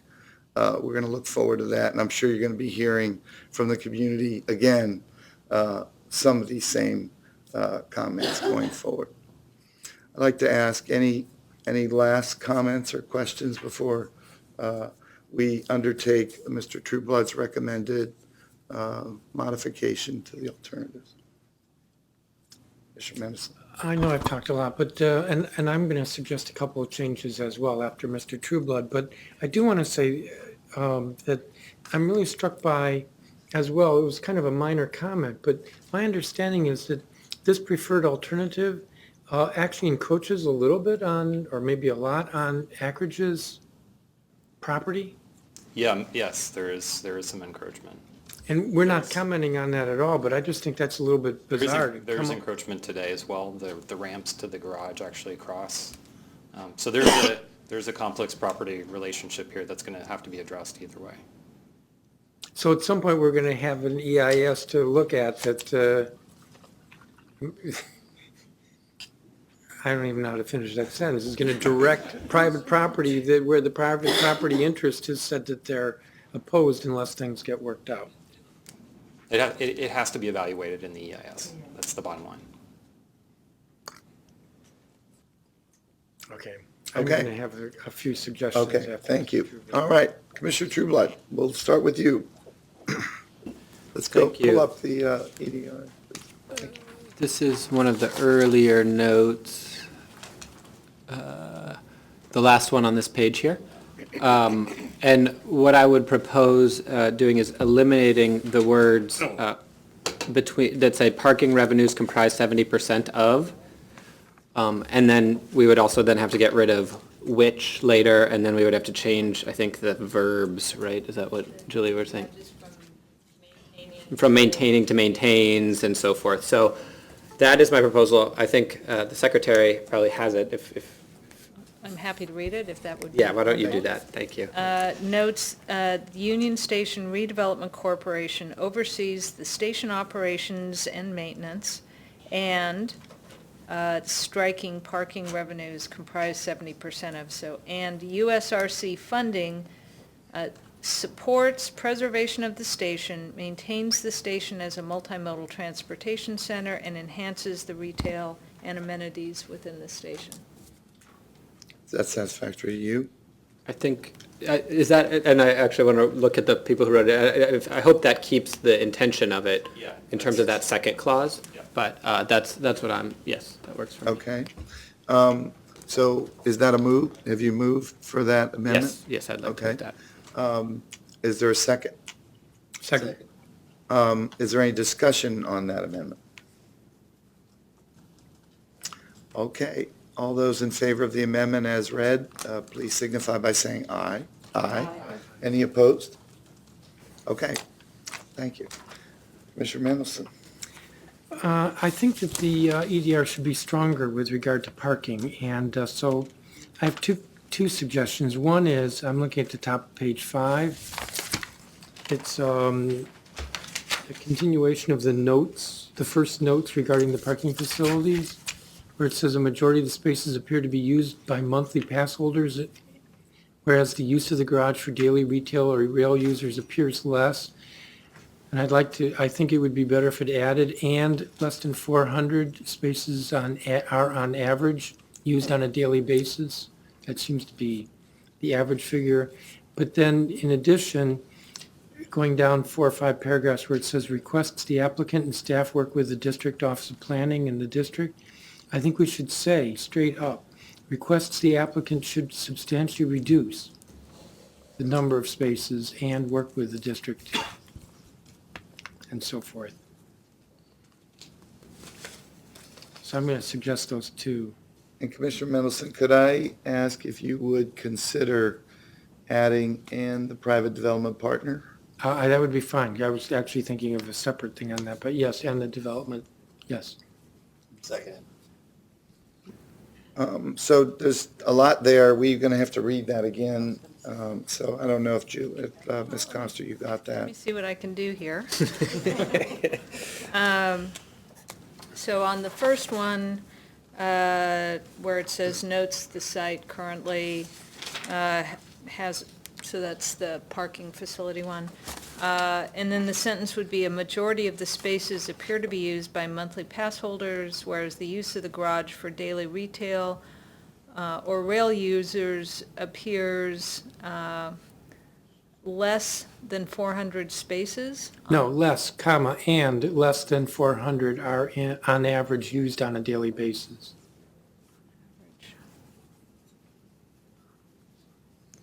Okay, so that would be appears less, comma, and less than 400 spaces are used on average on a daily basis. Correct. Okay, so that's the first proposed amendment. The second one requests the applicant should substantially reduce the number of parking spaces. Correct, and So that's the first part.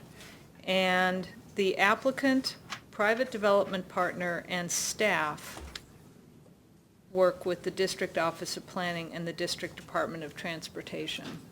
Is that what you had in mind? yeah, I put a little more, I think that's fine. And the private partner.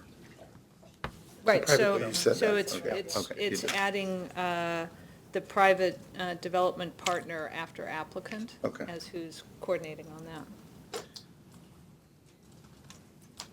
So we're specifically Take calling these- on everybody working together. Yep. Can we take these one at a time? Yeah. Okay, right. So, yes, Commissioner. Sorry, I just have a question about the first.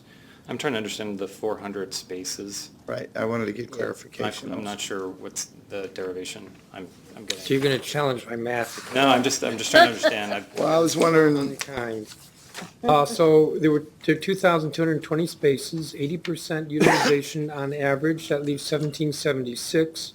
Subtract 1,390 monthly on average, that leaves 386. I originally said 286. So that's why I come up with on average, and less than 400 are on average used on a daily basis. Okay. so, But that's for rail and rail retail. and retail. Okay. That's what that makes sense. Do you want me to read that one more time? Yes. Okay.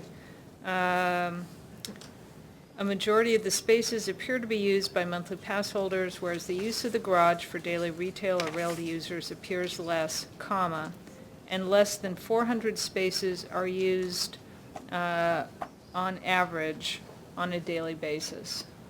Am I still? so I think a couple suggestions. So I think after monthly pass holders, there ought to be a comma, first of all, because we're now making this a much longer set of thoughts. And that what we need to make sure is the wording of this is related to the daily retail and rail users, this 400. That's your point, right? Yeah. Yeah. And I didn't think that quite came out. I think we've got it. Okay. I'd like to get a clarification from Mr. Morrison, but I'd like to know if there's a second on this amendment. Yes. Okay, a second.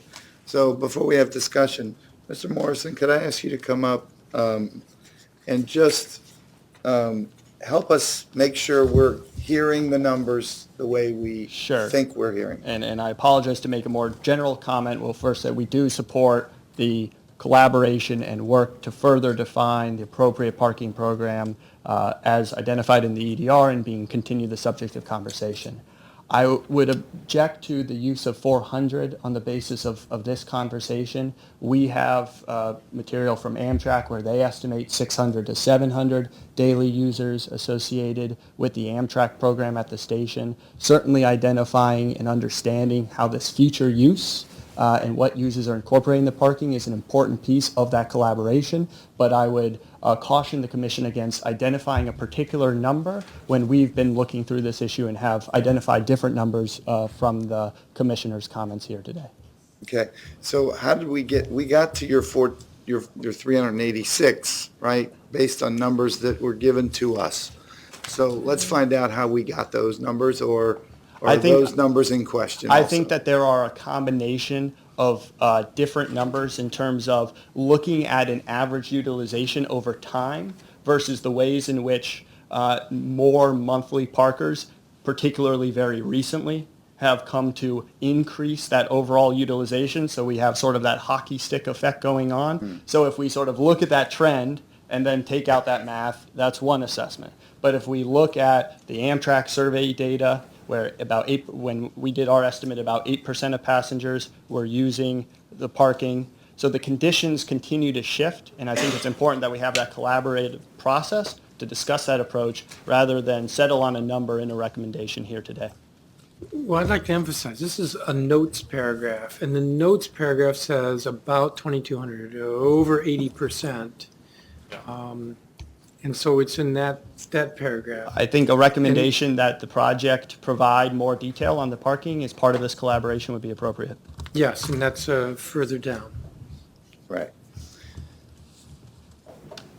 I mean, if 400 makes anybody uncomfortable, my math with your correction was 386, we could say about 500. But the point is that we're putting a number in there, and it's a smaller number. And if we're going to put anything in, if we're going to have that paragraph, we might as well have a bigger picture.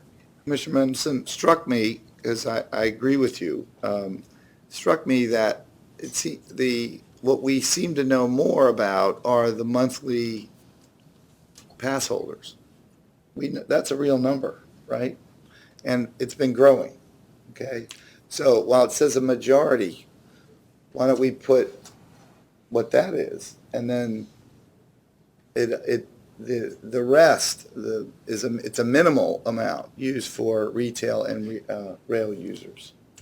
In other words, I'm flipping your point. Instead of adding how many retail and rail, I like to say a number of put the number of spaces in that are doing monthly parking, and then that deduces the rest. It's in staff's report, it said 1,390 monthly parkers. 2,220, you do the math, that leaves you 830 for non-monthly parkers currently being used. I think that's the number you're trying to get to. Your number was higher because you overlooked, I think, the 80% utilization. But if you want to say 1,390 monthly instead of what Oh, I see. I'm just looking total number of parking spaces, total number of reported monthly parkers. Yeah. And so you may be right. So, Mr. Chairman, you're suggesting rather than this calculation of getting to average daily users to instead put the number in that says, at the present time, instead of a majority of spaces appear to be used by monthly pass holders, currently the average of currently there's an average of 1,390 monthly parkers. Does that get you what you're looking for? Gets us closer to a consensus. Okay. Do you think you could, do you have that one, Ms. Coster? No, I kind of missed So, that one, so. would say, Sorry. at the present time, the average number of monthly pass holders is 1,390, leaving the remaining amount for a smaller number of users related to retail and rail uses. Okay. That- Or, well, if you're going to add that, then I would say, or not used at all, because we seem to have a vacancy rate.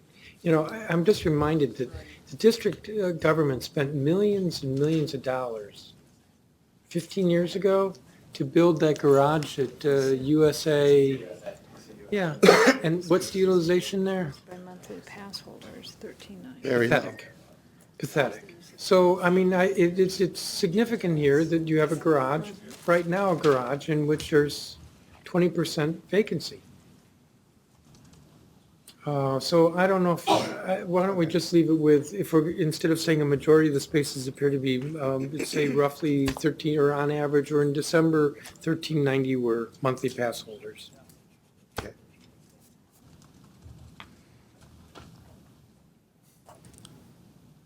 Could I try one thing that may be close?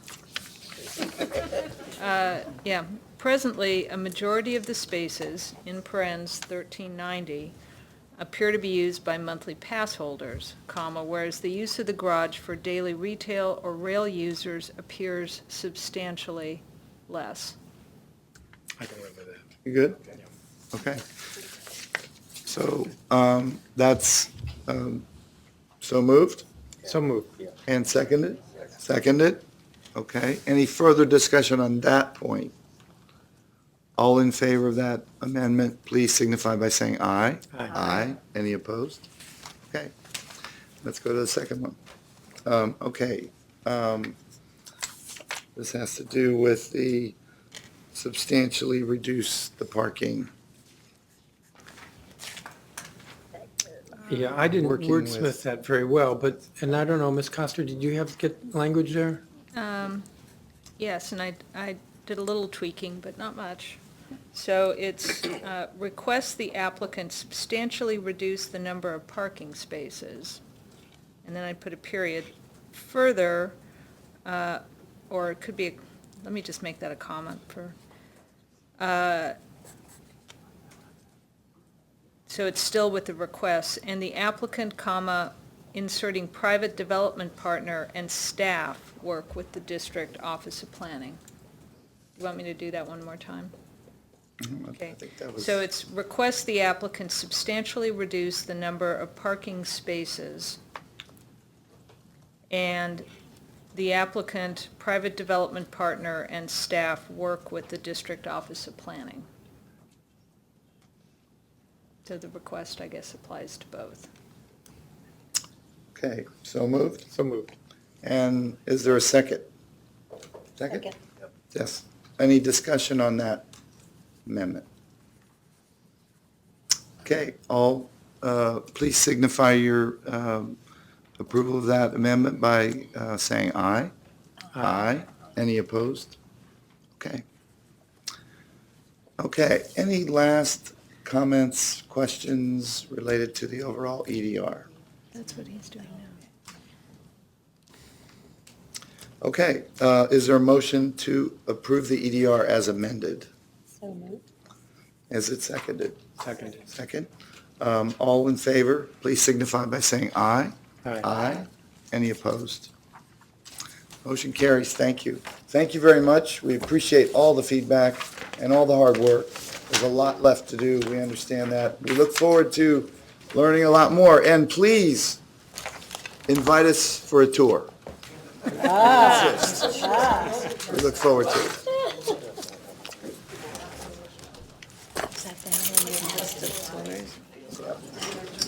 Oh, I don't remember. It's not, we just, It's fun one. See, you picked it's a long day. Hopefully this one, you okay? got it easy. Hopefully we will get to this next one. Okay, let's move quickly for the last agenda item 6C, which is to approve comments to the Council of the District of Columbia on the Comprehensive Plan Framework Amendment Act. I think Ms. Coster? Yes, Mr. Chairman, I just will recuse myself from this particular issue. I work in a detailed capacity supporting the chairman and the district council on review of the district elements. And so our general counsel, Ann Schuyler, will be acting secretary for this part of the meeting. Thank you. Thank you. Okay, Ms. DuPont, take Thank you. it away. Very helpful. Good afternoon, Commissioners. The Council of the District of Columbia has submitted the Comprehensive Plan Framework Amendment Act of 2019 to our Commission for a 60-day federal interest review. Today, the Commission is formally reviewing only amendments to the framework element of the District's Comprehensive Plan. And for this review, the Commission should focus on whether there are any negative impacts on the federal interest. Next, I'll walk through NCPC's formal review process for amendments to the district's comprehensive plan. Under the Planning Act, within 60 days after receiving an element or amendment from the council, our commission shall certify whether there are any negative impacts on the federal interest. In the situation that the commission finds a negative impact, our commission shall provide findings and recommendations to the council. The council will then have an opportunity to accept the commission's findings and recommendations by modifying the element or reject the commission's findings and recommendations and resubmit another version for our commission's reconsideration. The Comprehensive Plan for the National Capital is a document that guides planning and development in Washington, D.C., and is comprised of two parts: the federal elements prepared by NCPC and the district elements prepared by the D.C. Office of Planning on behalf of the mayor, which is also adopted by the council. As you may recall, Commissioner Trueblood provided us an information presentation back in September on the district's comprehensive plan amendment process. Since 2016, the D.C. Office of Planning have been updating their district elements. The district elements are currently being updated in a two-phased approach, with the framework element moving forward at a quicker pace than the remainder of the district elements.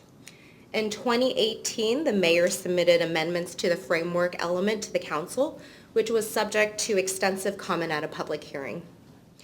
In 2019, the council approved a modified framework element, which addresses many of the local concerns and issues, which we're currently reviewing today. The district elements are organized around 13 citywide elements and 10 area elements. The framework element is an introductory chapter within the citywide elements and serves as the foundation for the rest of the comprehensive plan. This document does not contain any policies or actions. The framework element recognizes the city's dual role as a capital city and a local city, and how the federal presence remains Washington's most prominent and visible asset. The federal presence provides jobs for district residents, it attracts visitors to the city, and sustains cultural institutions. The framework element recognizes that federal and local interests must have a sense of shared stewardship that benefits all.